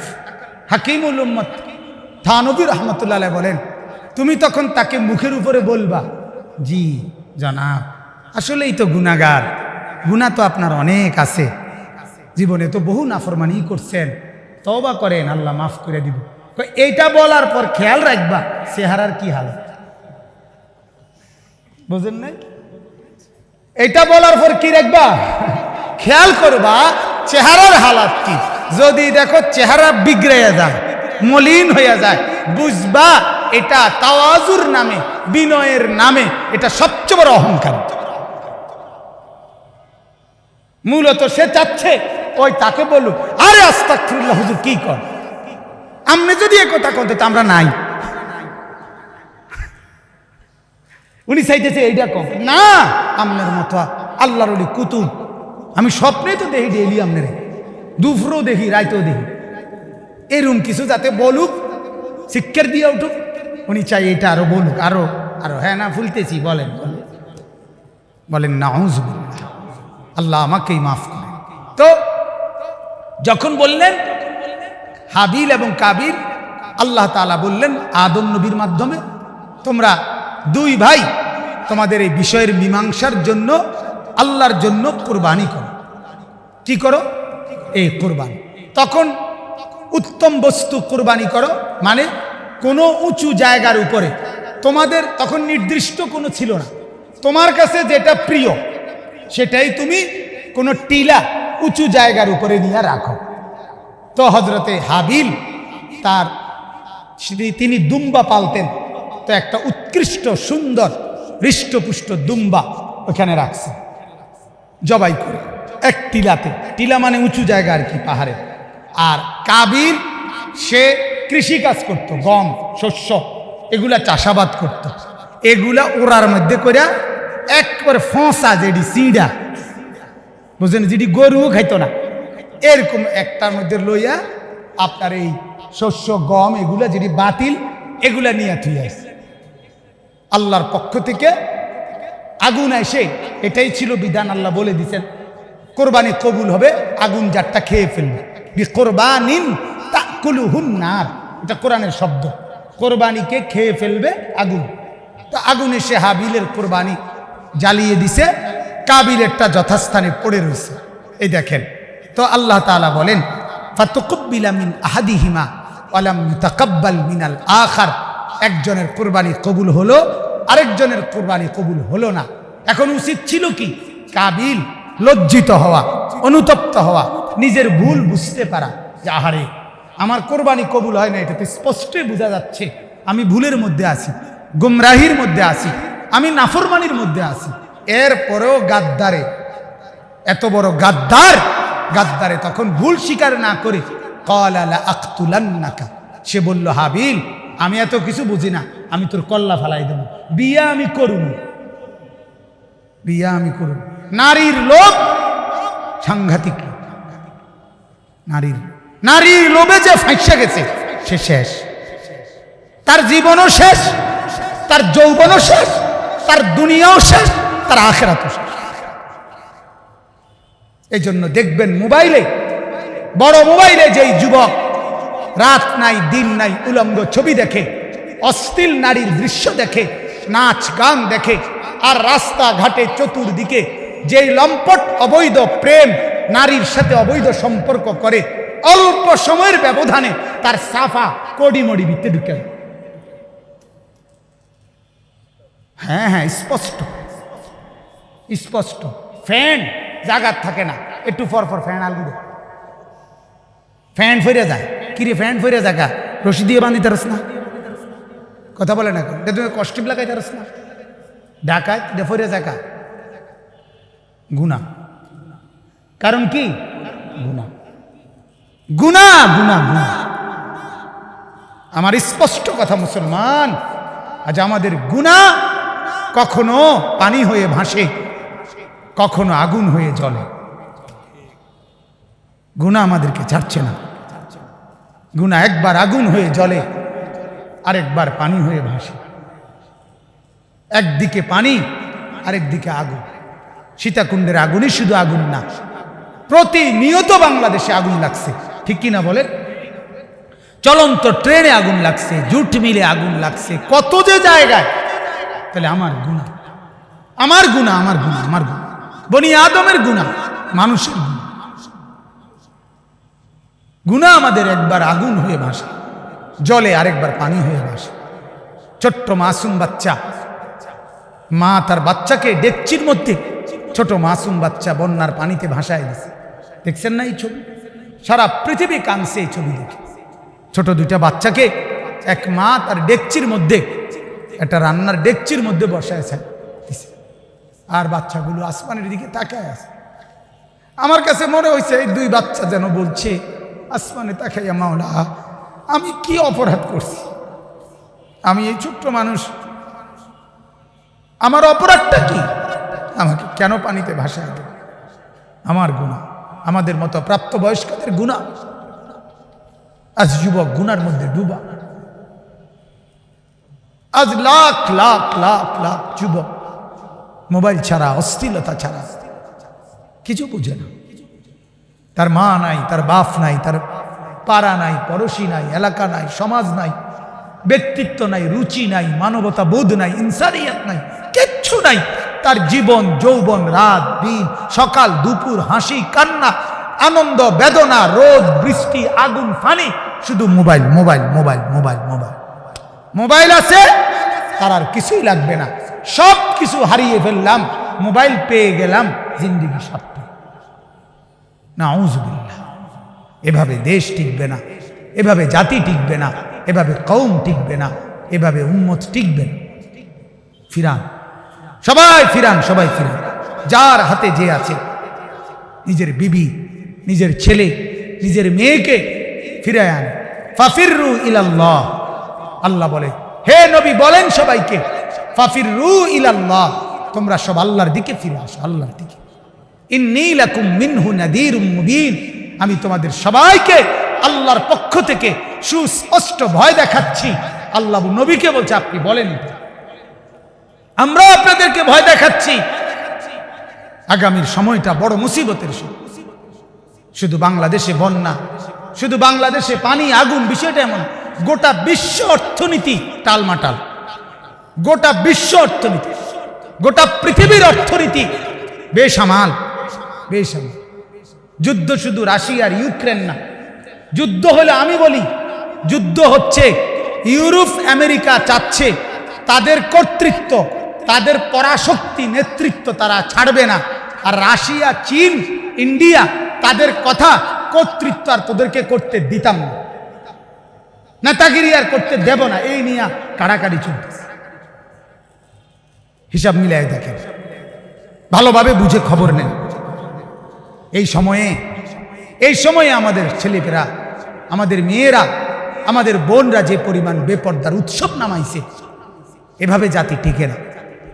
আমার শায়েখ আল্লামা মুফতি মুশতাকুন নবী সাহেব বলে, একজন বয়স্ক মুরব্বী গত 45 বছরে 45 বছরে একজন বয়স্ক মুরব্বী, তিনি যত গুনাহ করে নাই 45 বছরে, হুজুর আবেগে বলে অনেক সময় আজকের যুবক এক রাতে মোবাইলে তার চাইতে বেশি গুনাহ করে। এক রাতে তারে আপনি জিজ্ঞাসা করেন তার পাও ধরা যে যুবক, কত নর্তকী দেখলে, কত উলঙ্গ ছবি দেখলে তোর শখ মিটবে, তুই বল। কাউরে তৃপ্তি দেয়। পৃথিবীর সমস্ত মহিলা দেখলেও যুবকের চোখ শান্ত হবে না, তৃপ্ত হবে না। গুনাহ কাউরে কি দেয় না? তৃপ্তি। কিন্তু আমি বুঝার জন্য, মাফ করবেন, শুধু বুঝার জন্য বলতেছি, হালাল স্ত্রী যারা আছে, হালাল স্ত্রীর সাথে হালাল পুরুষ স্বামী একবার মিলন হলেই তার দিল মন তৃপ্ত হয়ে যায়। ঠিক কিনা বলে? এটা হালালের বরকত, ওইটা গুনাহের শাস্তি। গুনাহ তৃপ্তি দেয় না। আল্লাহ আমাদেরকে মাফ করে দেন। তো কাবিল বললেন, ক্বালা লা আকতুলান্নাকা, আমি তোকে মেরেই ফেলব। এই তখন হাবিল একটা চূড়ান্ত মূলনীতি বলে দিছে। দেখেন, হাবিল কিছুই বলে নাই, ভাই আমারে মারিস না, আমিও, অথচ কিতাবে লিখছে হাবিল এবং কাবিলের মধ্যে হাবিল শক্তিতে মজবুত ছিল, অর্থাৎ পাল্টা আঘাত করলে, একটা ঘুষি দিলে সাফা টাফা বেড়ে সব খুলিয়া গেল। কার? কাবিলের। কিন্তু সে কিছুই বলে নাই। সে বলছে, আমি শুধু আমার জন্য না, কিয়ামত পর্যন্ত মানুষের জন্য আমি বলে যাচ্ছি, ভাই ইন্নামা ইয়াতাকাব্বালুল্লাহু মিনাল মুত্তাকিন, যুগে যুগে তাকওয়া থাকবে যার, কুরবানি কবুল হবে তার। শুধু আমার বেলায়, শুধু আমি আদমের ফুট দেখে না, বরং কিয়ামত পর্যন্ত আদনা থেকে আদনা একজন ইমানদার যদি আল্লাহ ভীতি নিয়ে দিলের মধ্যে আল্লাহর সন্তুষ্টি কামনা করে তাকওয়া নিয়ে যদি কুরবানি করে, তো কিয়ামত পর্যন্ত তার কুরবানি কবুল হইতে থাকবে। অতএব এখানে আল্লাহ তাআলা বলেন, শুধু তর্জমা বললেই শেষ আমার কথা। আল্লাহ তাআলা বলেন, ওয়ালিকুল্লি উম্মাতিন জাআলনা মানসাকান, প্রত্যেক উম্মতের জন্য, প্রত্যেক সম্প্রদায়ের জন্য আমি কুরবানির বিধান দিয়েছি। কিসের বিধান? আল্লাহ তাআলা বলেন, যদি বলো বান্দা এই পশু জবাই যে করি, কোরবানি যে করি, এর দ্বারা আমার উদ্দেশ্য কি, আমি আল্লাহ কি চাই? তো আল্লাহ তাআলা বলেন, লিয়াযকুরুসমাল্লাহ, আমি চাই এই পশু জবাইয়ের সময় তুমি যে আমি আল্লাহর নাম নিবা, জিকির, বিসমিল্লাহি আল্লাহু আকবার, এটা যে বলবা, এইটাই আমি তোমার মুখে শুনতে চাই। এটা আমার মাকসাদ। লিয়াযকুরুসমাল্লাহ আলা মা রাযাকাহুম মিন বাহিমাতিল আনআম, তোমার দেহের প্রতিটা নিয়ামত এটা পেয়ে তুমি যেমন আমার নাম নাও, তোমার খাদ্য খাবারের এই সব প্রাণী, এই সব জন্তু চতুষ্পদ যেগুলো আমি তোমাকে খাবারের অনুমতি দিয়েছি, এগুলো খাইবা এখন, এটার জন্য যেন তুমি আমার নাম নেও, এটা আমি চাই, এটা আমি চাই। লিয়াযকুরুসমাল্লাহ। তাহলে আল্লাহ তাআলা বলেন, কেন প্রত্যেক যুগে আমি কুরবানির বিধান দিলাম? যেন আমার পক্ষ থেকে যেই চতুষ্পদ জন্তুগুলো তোমাদেরকে রিজিক হিসাবে দেওয়া হলো, সেগুলো জবাইয়ের সময় তোমরা যেন আল্লাহর নাম নিতে পারো। কার নাম? ফা ইলাহুকুম ইলাহুম ওয়াহিদ, অতএব শুনে নাও, তোমাদের আল্লাহ ইলাহ, মাবুদ কেবলই একজন। কয়জন বলেন? ফালাহু আসলিমু, তোমরা সবাই তারই আনুগত্য করো।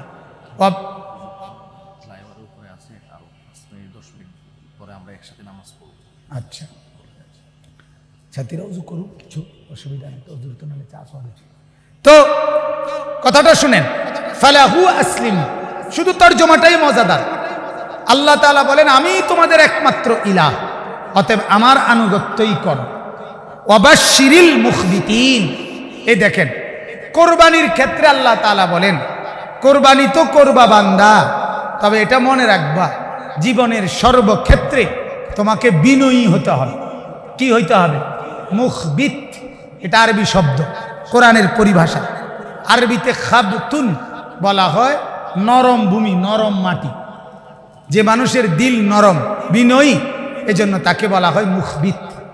তো আল্লাহ তাআলা বলে যারা মুখবিত, বিনয়ী, হে নবী আপনি তাদেরকে জান্নাতের সুসংবাদ দিয়ে। এখন নবী যেন জিজ্ঞেস করছে যে আল্লাহ এই বিনয়ী বলতে কারা কারা, যাদের জন্য জান্নাত আপনি একটু ব্যাখ্যা করে বললে ভালো হয়। তো আল্লাহ তাআলা বলেন আল্লাযীনা ইযা যুকিরাল্লাহু ওয়াজিলাত কুলুবুহুম, আমি আল্লাহর নাম নিলে, উচ্চারণ হইলে, যেখানে হাঁটতে, চলতে, উঠতে, বসতে, নিজে কিংবা অন্য কেউ, যেই হোক, যেখানে হোক, যে অবস্থাতে হোক, আমার নাম উচ্চারিত হয়েছে এই জায়গায়, সাথে সাথে যার দিলের মধ্যে কাঁপ ধরে যায়, আমার আল্লাহর নাম নেওয়া হচ্ছে, এটা যে ব্যক্তির দিল, আল্লাহর পাক বলে তার জান্নাতের সুসংবাদ। কোনো এক মজমায় আমি কথা বলতেছি, কোনো এক জায়গায় আমি হাঁটতেছি, কোনো এক জায়গায় সুর হাঙ্গামা হইতেছে, কোনো এক জায়গায় আমি দাঁড়িয়ে আছি, ঠিক এই জায়গায় কেউ একজন বলল সুবহানাল্লাহ, সাথে সাথে আমার দিল বলবে যে এই রাখো রাখো, শোনো, চুপ, সবাই আল্লাহর নাম নিছে। এটা যার দিল চমকে ওঠে, যার দিল লাফ দিয়া ওঠে, যার দিল কেঁপে ওঠে, আল্লাহ বলেন সে মুখবিতিন, সে বিনয়ী, সে জান্নাতের সুসংবাদ। আল্লাহর নাম, আল্লাহ। আমি এটা দেখছি, এটা আমার একটা ছোট্ট অভিজ্ঞতা। আমার যে ছোট গাড়িটা, প্রাইভেট কার, সাদা প্রোবক্স গাড়ি, তো এইটা আমার ছেলেটা আপনার ছোট করে নিয়ে কখনো কোথাও গেলে এই মডেলের গাড়ি রাস্তা যেটাই দেখে সে ডাক দিয়ে আবু আবু আবু, এই যে আমাদের গাড়িটার মতো, মানে হিতের নজর এক পলকে ওটার দিকে যায়। তাহলে বোঝা গেল ঠিক আল্লাহ তাআলা বলেন যেখানেই বান্দা আছে, যে অবস্থাতে, যখন আমার নাম সে নিজে কিংবা অন্য কেহ বললে, সাথে সাথে যার কলিজা কাঁপ ধরে ওঠে, আল্লাহর নাম, থামো থামো। এই জন্য এইটা যার চেতনা, এটা যার অনুভূতি, এটা যার মেজাজ, এটা যার জিন্দেগি, আল্লাহ বলেন তাকে জান্নাতের সুসংবাদ। শুধু জান্নাতের সুসংবাদ না, আরেক আয়াতে আছে সূরা আনফালের মধ্যে, এই সিফাত যার, তার দুনিয়াতেও রিজকুন কারীম, আমি আল্লাহ তাআলা তাকে সম্মানের রিজিক, উত্তম রিজিক খাওয়ান। জিকিরকারী, আমার নামে যার দিল কেঁপে ওঠে। এরপর আল্লাহ তাআলা বলেন ওয়াসসাবিরিনা আলা মা আসাবাহুম, দ্বিতীয় গুণ, যে ব্যক্তি যেই কোনো বিপদ, যেই কোনো মুসিবত, যেই কোনো পেরেশানিতে সবর করে। কি করে বলেন? হর হালাতে, হর হালাত, মিন গাম্মিন ওয়ালা হাম্মিন ওয়ালা ওয়াসাবিন ওয়ালা নাসাবিন হাত্তা শাওকাতা ইউশাকুহা, চিন্তা, পেরেশানি, অস্থিরতা, টেনশন, বিপদ, অ্যাক্সিডেন্ট, দুর্ঘটনা, মহামারী, যেই কোনো কিছুতে তার মুখে একটাই কথা, আমার আল্লাহ আছে, হাসবুনাল্লাহু ওয়া নি'মাল ওয়াকিল, আমার জন্য আল্লাহই যথেষ্ট। কে যথেষ্ট? আল্লাহই যথেষ্ট, আল্লাহই যথেষ্ট। কোরআনে আছে, আল্লাহ তাআলা নবীকে বলছে, নবী বলেন কুল লা ইউসিবানা ইল্লা মা কাতাবাল্লাহু লানা, হে নবী বলেন কাফেরদেরকে যে তোমরা আমাদেরকে ভয় দেখাইও না, আমাদের ভাগ্যে তাই হবে, আমাদের আল্লাহ আমাদের জন্য লিখে রেখেছেন। করোনা থাকলে হবে, না থাকলে হবে, না থাকলে হবে। আপনার প্রেসক্রিপশনের রিপোর্টে সেদিন আমি দেখছি, এবারটা আমার মেয়ের প্রেসক্রিপশনের রিপোর্টগুলো দেখতেছি, একটা দেখে একবার হাতের মধ্যে এটি লাগায়, এই যে তৈরি, এই আবার আরেকটা দেয়, আবার আরেকটা লাগায়, আবার আরেকটা দেয়, আবার আরেকটা, এমনি মেয়েটার দাঁতে, এই দিয়ে একটা দাঁতের সমস্যা। আমি দেখাইতে চাইলাম, আমি দাঁত সরাইয়া আমি দেখাইছি, উনি দেখছেও না, উনি ওহেন থেকে দেখতে আছে। আল্লাহ আপনারে আল্লাহ বাঁচাক, আমারও বাঁচাক। বাঁচতে বাঁচতে তো আপনিও দূর আইছেন, আমিও দূর আইছি। কথা বুঝেন নাই? বাঁচতে বাঁচতে তো এর দূরে আইছি, এবারও আইছি, আমিও আইছি। বুঝি কথা। তো যাই হোক, আল্লাহ তাআলা বলেন, নবী আপনি বলে দেন তাই হবে, আল্লাহ তা লিখে রাখছে। বুঝেন নাই কথাটা? হ্যাঁ, কুল লান ইউসিবানা ইল্লা মা কাতাবাল্লাহু লানা হুয়া মাওলানা, তিনি আমাদের অভিভাবক। ওয়া আলাল্লাহি ফালিয়াতাওয়াক্কালিল মুমিনুন, আল্লাহ বলেন মুমিনের উচিত শুধুই কেবল আল্লাহর উপরে ভরসা করা। কার উপরে ভরসা করা? আমরা কিতাবে পড়ছি হযরত ওমর রাদিয়াল্লাহু তাআলা আনহু যখন বাইতুল মুকাদ্দাস মদিনা থেকে ইয়াহুদ খ্রিস্টানরা যুদ্ধ পরাজয়ের পরে শীর্ষক শর্ত দিছে, তোমাদের খলিফা ওমর আইসা সন্ধিনামার মধ্যে যদি স্বাক্ষর করে তাহলে বাইতুল মুকাদ্দাস আমরা তোমাদের হাতে তুলে দেব। হযরত ওমরের জামানায় হযরত আবু উবায়দা ইবনুল জাররাহ রাদিয়াল্লাহু তাআলা আনহুর সেনাপতিত্বে মুসলমানদের হাতে বিজয় হয়েছিল বাইতুল মুকাদ্দাস। তো ওমর গেছেন সেইখানে, ওমর রাদিয়াল্লাহু তাআলা আনহু গিয়েছেন। এই যাওয়ার পরে যখন সন্ধি চুক্তি লিখবে, সই দিবে, তখন ওইটা বাইতুল মুকাদ্দাসের যে মূল মেহরাব মিম্বার যেখানে, ওইখানে গিয়া তারা খ্রিস্টানরা বলছে ওইখানে বসে তুমি কি দিতে হবে? সই দিতে হবে। তখন তারা শর্ত দিছে খ্রিস্টানরা, পাদ্রীরা, যে তুমি একা শুধু ভিতরে আসবে, আর কেউ আসতে পারবে না তোমার অনুসারীরা। আমরা তোমাদেরকে পুরো সমর্পণ করার পর এরপরে তোমরা লিখবো অনআম্ব। কথা বুঝেন নাই? এখনো আমাদের বাকি, তোমারই শুধু অনুমতি দিল। এই কিতাবে লিখছে হযরত আবু উবায়দা ইবনুল জাররাহ, উনিও বেহেশতের সুসংবাদ প্রাপ্ত একজন। উনি বললেন, আমিরুল মুমিনিন, আমরা এতগুলো সাহাবী জীবিত থাকতে এখানে একা আপনাকে আমরা ভিতরে যাইতে দেব না, কারণ সমস্ত খ্রিস্টানদের ভিতরে আপনি একা যাবেন, আপনার নিরাপত্তার কি নিশ্চয়তা? কথা বোঝেন না? আপনার নিরাপত্তার দিবে কি? আপনি একলা, আপনারা যদি আক্রমণ করে এটার ভিতরে। হ্যাঁ, হযরত ওমর রাদিয়াল্লাহু তাআলা আনহু কিতাবে স্পষ্ট আছে, হযরত ওমর রাদিয়াল্লাহু তাআলা আনহু বলছে, কুল লান ইউসিবানা ইল্লা মা কাতাবাল্লাহু লানা। এই আয়াত এটা পড়ছে, যেটা এখন বলছে, শোনো, আল্লাহ না বলছে কিছুই হবে না, হবে তাই যে আল্লাহ লিখে রাখছেন, হুয়া মাওলানা, তিনিই তো অভিভাবক, তার উপরেই তো ভরসা, তোমরা কোনো টেনশন করো না, আমি একাই দিচ্ছি। একাই গিয়া ভিতরে সই দিছি। মজার কথা হইল, আজকের বেঈমান ভুলে গেছে সেই কথা। ইসরায়েলের সেই বেঈমানরা ভুলে গেছে আমাদের খলিফার মহানুভবতা। এই বাইতুল মুকাদ্দাস মসজিদের একটা অংশ তারা দাবি করছে এক সাইড, যে এটুকু অংশ আপনি আমাদেরকে দিয়ে দিবেন। কথা বুঝছেন? এদুর আপনি নাম করে দিবেন, বাকিটুকু আপনারা মুসলমানরা ব্যবহার করবেন। হযরত ওমর রাদিয়াল্লাহু তাআলা আনহু সম্মতি দিয়েছে। আচ্ছা, আমি এটা মেনে নিলাম, এদুর তোমরা নিলা। কথা বুঝছেন?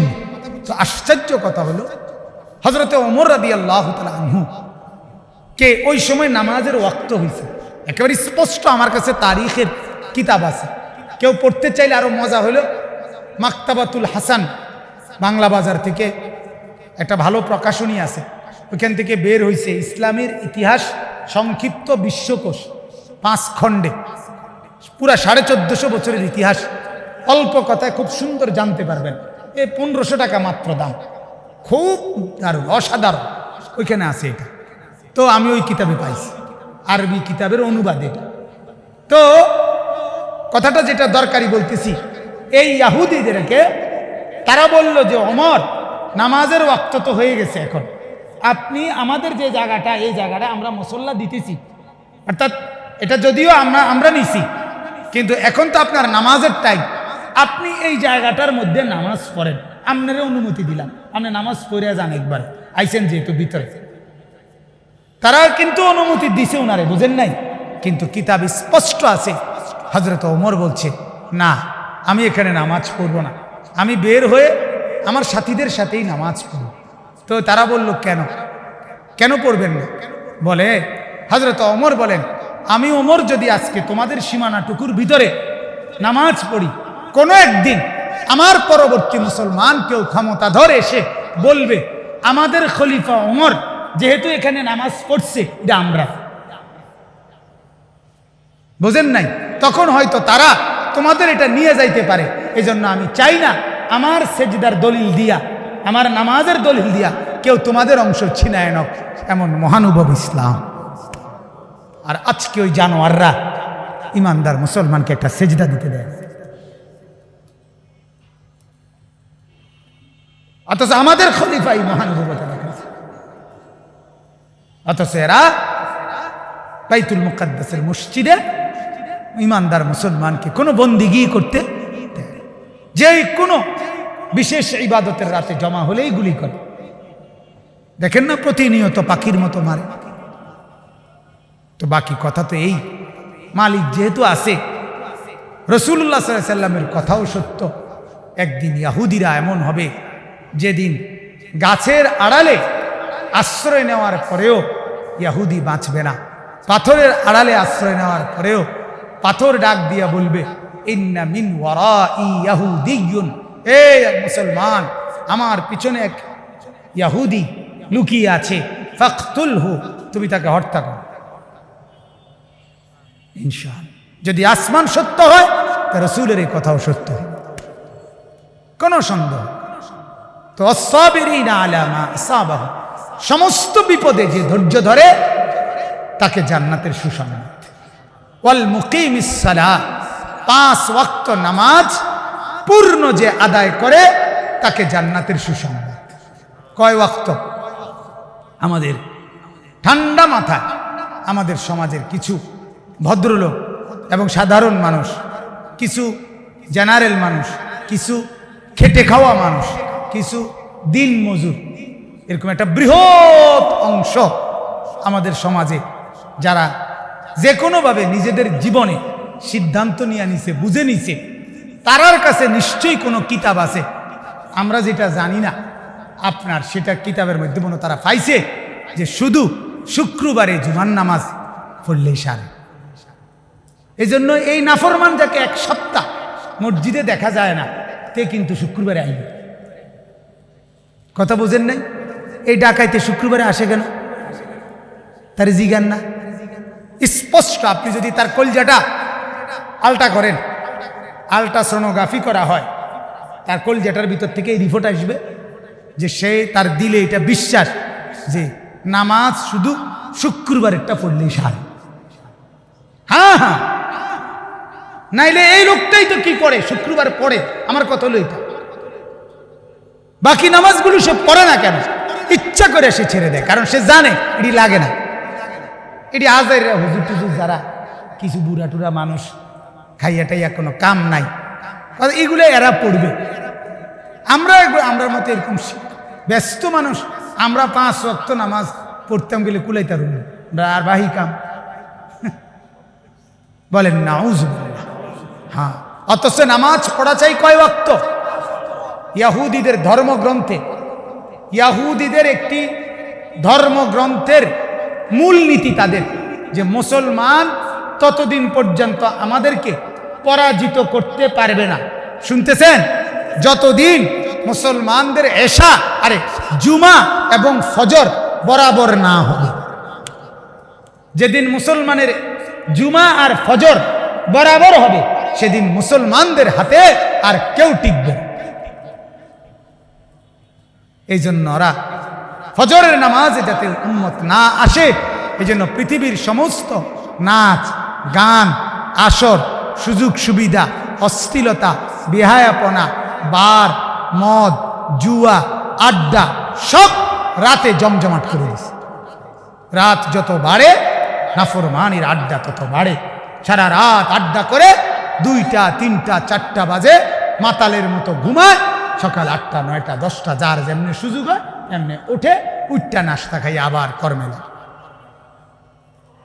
নাউজুবিল্লাহ, ওরা ফজর পড়তে দিবে না। হাদিসে স্পষ্ট আছে, মাহদী এবং ঈসার বাহিনী, হযরত ইমাম মাহদী এবং ঈসা নবীর বাহিনী দাজ্জালের বিরুদ্ধে যেদিন যুদ্ধ করতে রওনা দিবে, দাজ্জালের বিরুদ্ধে, কার বিরুদ্ধে? স্পষ্ট হাদিসে আছে, আল্লাহর নবী বলে সেটা হলো ফজরের নামাজ ফজরের নামাজ, ঈসা নবী ফজরের নামাজের ওয়াক্তে আসমান থেকে নেমে আসবেন, মাহদী ইমামতি করবেন, দুইজনে নামাজ পড়ে ফজরের মুসল্লিদেরকে সাথে নিয়ে ইমাম মাহদী এবং ঈসা দাজ্জালের বিরুদ্ধে যুদ্ধ করার জন্য রওনা দেবে। এই জন্য ফজরের মুসল্লি মাহদীকে চিনবে, ফজরের মুসল্লি ঈসাকে চিনবে, ফজরের মুসল্লি দাজ্জালের বিরুদ্ধে লড়বে।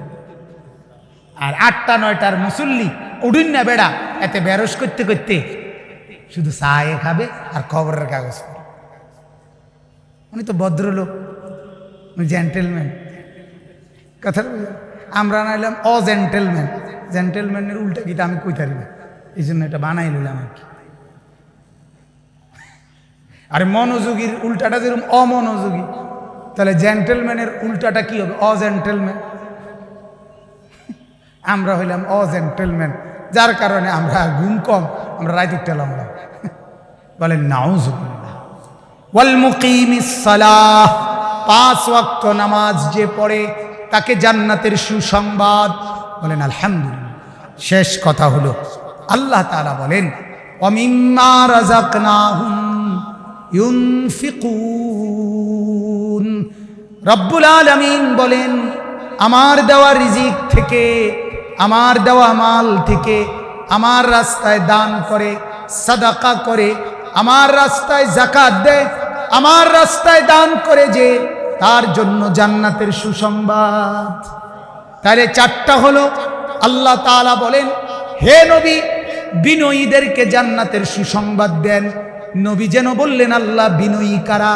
আল্লাহ বলেন আমার নাম শুনলে কেঁপে ওঠে যারা, বিনয়ী তারা, জান্নাত তাদের জন্যে। 2 নম্বরে আল্লাহ বলেন সব বিপদে ধৈর্য ধরে যারা, বিনয়ী তারা, জান্নাতি হবে তারা। 3 নম্বরে আল্লাহ বলেন 5 ওয়াক্ত নামাজ পড়ে যারা, বিনয়ী তারা, জান্নাতে যাবে তারা। 4 নম্বরে আল্লাহ বলেন আমার দেওয়ার রিজিক থেকে, মাল থেকে, সম্পদ থেকে আমার রাস্তায় খরচ করে যারা, বিনয়ী তারা, জান্নাতে যাবে তারা। সুবহানাল্লাহ। আল্লাহ তাআলা বলেন ওয়াল বুদনা জাআলনাহা লাকুম মিন শাআইরিল্লাহ। আল্লাহ বলেন কুরবানির জন্য যেই প্রাণী তোমরা নির্ধারণ করেছো বান্দা, শুনে নাও এটা আমার সরাসরি নিদর্শন। কার? আল্লাহর নিদর্শন। গরু, ছাগল, ভেড়া, বকরি, উট, দুম্বা কুরবানির দিন কুরবানির জন্য যেটাকে নির্ধারণ করেছে এটা সরাসরি আল্লাহর নিদর্শন। কার নিদর্শন? অতএব অধুনা বর্তমান সময়ে কিছু বুদ্ধিজীবী, আধুনিক কিছু পণ্ডিতের এটাও একটা বক্তব্য মনে রাখবেন, কোরবানির এই ব্যাপক প্রাণী ধ্বংস না করে কিছু টাকা জমা করে অভাবী মানুষকে দান করা উত্তম, এই রকম কিছু বক্তব্য আছে। কথা বুঝছেন? কোরবানি, হ্যাঁ, বাংলাদেশে আছে। বাংলাদেশে আমি নিজ চোখে পত্রিকায় পড়ছি, এবং বাংলাদেশের আমি জেলার নাম বলবো না, এক জেলায় একটি উপজেলার মধ্যে একজন ভদ্রলোক এই উদ্যোগ নিয়া কোরবানি না দেওয়াইয়া মানুষকে টাকাগুলো জমা করে গরিব দুঃখীকে দান করছে। কারণ এটা যেন সে বুঝাইতে চাইছে আমার সারা বছরের ব্যক্তিগত টাকা এটি গরিবরে দিতাম কা, আল্লাহর লাগা যেটা ঠিক করছিলা আল্লাহটা টাইম না মানুষের দিয়া। কথাটা বুঝেন নাই? কোরবানি তো দিত কার জন্য? তো না, আল্লাহটা আল্লাহরে দিও, আল্লাহরে দিও। ওনার বুদ্ধি, ওনার বুদ্ধি, উনি আল্লাহ পাকের চাইতে বেশি দরদি। বলেন নাউজুবিল্লাহ। তিনি রাহমাতুল্লিল আলামিনের চাইতে বেশি দরদি। আল্লাহ তাআলা এদেরকে হেদায়েত দান করেন। আল্লাহ তাআলা বলেন কোরবানির এই প্রাণী আমার নিদর্শন। কার নিদর্শন? লাকুম ফিহা খাইর।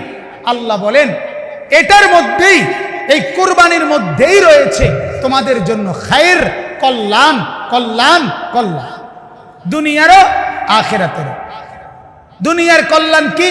তোমাকে আমি এটা বক্ষণ করার অনুমতি দিছি, তাহলে এখানে আমি ফালাইও দিলাম না, আমি নিয়েও গেলাম না, তাহলে অসুবিধা কি? কথা বলেন না? আচ্ছা, আখিরাতের কল্যাণ কি? তোমার প্রাণীটা জবাই করলে, একটা কল্পনা করেন, একটা গরু মাটিতে শোয়াইলে এই মাটির থেকে গরুর গলা কদ্দুর ব্যবধান 1 হাত, আধা হাত কদ্দু, 1 বিঘত বা 4 আঙ্গুল, অথবা 1 বিঘতে ধরি 1 বিঘত। আচ্ছা, তো এই গলা থেকে 1 বিঘত দূরত্ব মাটিতে রক্ত পৌঁছতে ছুরিটা দিয়ে ফুঁস দিলে রক্তটা মাটিতে যাইতে কয় মিনিট লাগবে?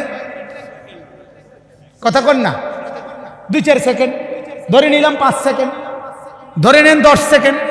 আহা, আল্লাহর নবী বলেন, উম্মত শোনো না ফজিলত, নবী বলে তোমার কোরবানির প্রাণীটা শোয়াইয়া মাটির উপরে রাইখা শোয়াইয়া যখন ছুরিটা দিয়ে ফুঁস দিবা, রক্তটা এই 5 সেকেন্ডে জমিনে পৌঁছবার আগে আগে 7 আসমানের উপরে আর শাজিমে আল্লাহ তাআলা গ্রহণ করে ফেলে।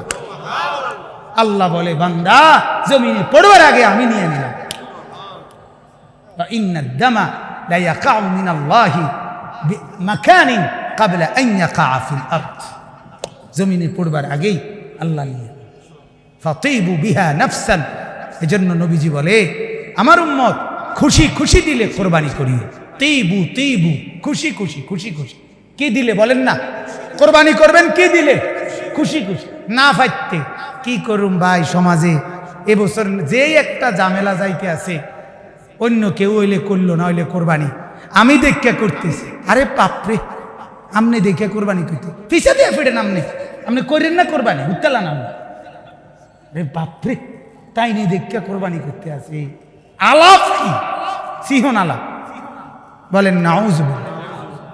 আমারে মাফ করবেন, আমি আসলে গ্রাম্য মানুষ, আমি শহরে থাকি না, শহরের ভাষায় সুন্দর করে বলতে পারি না।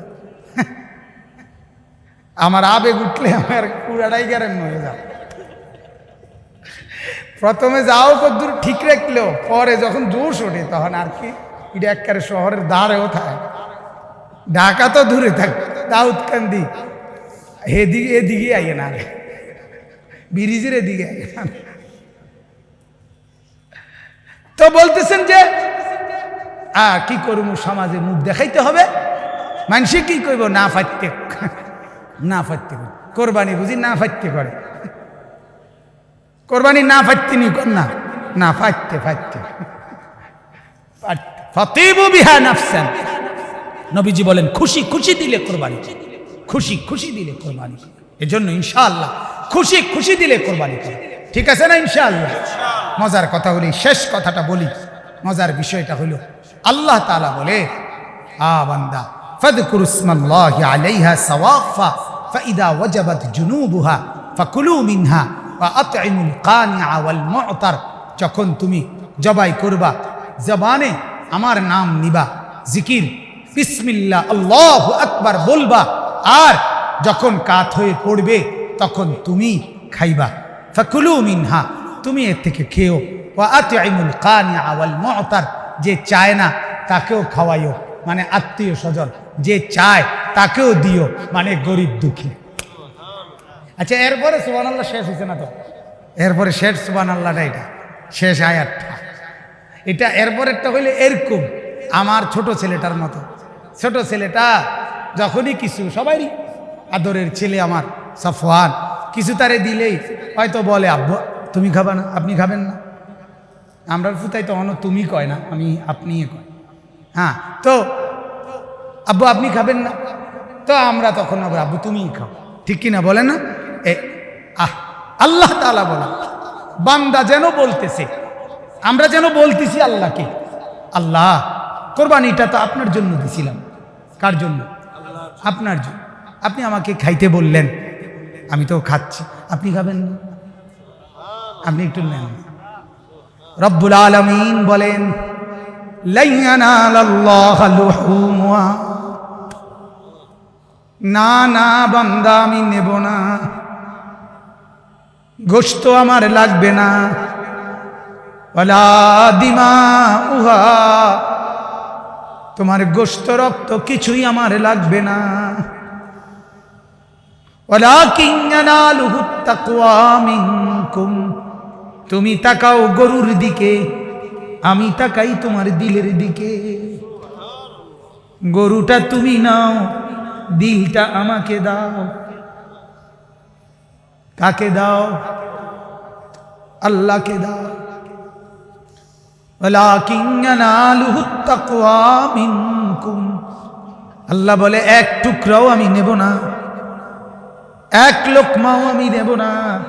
গোশত তুমি নাও, তুমি নাও, তুমি খাও, দিলটা আমাকে দাও। তাকওয়া দাও, তাকওয়া আমার জন্য করছো কিনা, আমার সন্তুষ্টি চেয়েছো কিনা, আমার হুকুম মনে করে করছো কিনা, আমি মাওলার রাজির জন্য করছো কিনা, আমি আল্লাহর সন্তুষ্টির জন্য করলা কিনা, গুনাহ থেকে বেঁচে করলা কিনা, হালাল থেকে করলা কিনা, হারাম থেকে বাঁচলা কিনা, হালাল রোজগার থেকে করলা কিনা। আমি হযরত মাওলানা জিয়া আল কাসিমি, পাকিস্তানের এক বড় বুজুর্গ, ওনার খুতবাতের মধ্যে পড়ছিলাম যে নবীজি সাল্লাল্লাহু আলাইহি ওয়াসাল্লামের একটা কথা কইতে গিয়া উনি এতটা সুন্দর লাগছে আমার। উনি বলছে নবীজি হাতের আঙ্গুল দিয়া চাঁদের দিকে ইশারা করছে, ওই যে আবু জেহেলের আবদারের কারণে, সাথে সাথে চাঁদ দুই দিকে ফাঁক হয়ে গেছে। এটা কেমনে হইল, মানে এটা কেন হইল? তো উনি একটা দারুণ কথা লিখছে, सारे दुनिया चांद की तरफ देखती है और चांद मेरी मुस्तफा की तरफ देखती है। তিনি বলেন এটা যেন এমন তামাম দুনিয়া তাকায় চাঁদের দিকে, চাঁদ তাকিয়ে থাকে বন্ধুর দিকে। চাঁদ যেন রসুলের দিকে তাকায় থাকে, আমরা তাকাই চাঁদের দিকে, চাঁদ তাকায় নবীর দিকে। হযরত আব্দুল্লাহ ইবনে আব্বাস রাদিয়াল্লাহু তাআলা আনহুমা বলেন, আমি হযরত মাওলানা তারিক জামিল দামাত বারাকাতুহুমের বয়ানে শুনছি, ইবনে আব্বাস বলছিলেন, ভাতিজা মোহাম্মদ, ছোটবেলায় চাঁদনি রাতে আমি তোমাকে কোলে নিলে দেখতাম, তুমি তোমার এরকম এরকম কোলে নিয়ে হেলাইলে আকাশের চাঁদও হেলতো দুলতো। নবীজি তখন বলেন, চাচা চাঁদ কি করতো জানেন? কানাল কামারু ইউদাহিকুনি, চাঁদ আমাকে হাসাইতো, ওয়ায়ুনাজিনি, আমার সাথে গোপনে কথা বলতো, ওয়ায়ামনাউনি মিনাল বুকা, আমাকে কাঁদতে নিষেধ করতো, বলতো তোমার আব্বা নাই কাঁদো না, তোমার আব্বু নাই কেঁদো না, আমরা আছি। আল্লাহ আমাদেরকে মাফ করে দেয়। তাই জন্য আল্লাহ তাআলা বল, বান্দা তুমি গরুর দিকে দেখো, বান দিছিনি, শক্ত করে ধরছিনি, সবাই ধরছিনি, এগুলো তুমি দেখো, আমি দিল দেখি, আমি শুধু দিল দেখি। ইন্নাল্লাহা লা ইয়ানজুরু ইলা সুওয়ারিকুম ওয়া আমওয়ালিকুম, নবী বলেন আল্লাহ চেহারা দেখে না, মাল দেখে না, ওয়ালাকিন ইয়ানজুরু ইলা কুলুবিকুম ওয়া আমালিকুম, আল্লাহ তোমাদের দিল দেখে, আল্লাহ তোমাদের আমল দেখে। কি দেখে ভাই? দিল দেখে, আমল দেখে। শেষ, কাযালিকা সাখখারাহা লাকুম লিতুকাব্বিরুল্লাহা আলা মা হাদাকুম, আল্লাহ তাআলা বলেন চতুষ্পদে জন্তু তোমাদেরকে আমি তোমাদের অধীনস্থ করে দিয়েছি, চড়ার জন্য বাহন হিসাবে, খাওয়ার জন্য রিজিক হিসাবে আমি দিয়েছি। আমি, কে দিয়েছেন? আল্লাহ বলছে বলে ছাগলের গোশত খাইতে পারেন, আল্লাহ বলে নাই বলে কুত্তার গোশত খাইতে পারেন না, ঠিক কিনা বলেন না? নাহলে দুইটাই আল্লাহর সৃষ্টি। আল্লাহ বলেন আমি দয়া করছি বলে অনুমতি দিছি, আমি দয়া না করলে অনুমতি পাইতা করতে। অতএব আমার বড়ত্ব শ্রেষ্ঠত্ব ঘোষণা করো কার? আল্লাহ। তাকবীর বলো কার? জোরসে বলো আল্লাহু আকবার। ওয়াবাশশিরিল মুহসিনিন, আল্লাহ তাআলা বলেন হে নবী আবারও বলছি, সমস্ত নেককারদেরকে, বন্দিগিওয়ালাদেরকে, সৎকর্মপরায়ণদেরকে জান্নাতের সুসংবাদ দিয়ে দেন। আল্লাহ তাআলা আমাকেও কবুল করেন, আপনাদের সবাইকে কবুল করেন। আল্লাহ তাআলা আজকের এই মজমা, এই মাদ্রাসা, এই মাদ্রাসার মেহনত, সব ফিকির আল্লাহ তাআলা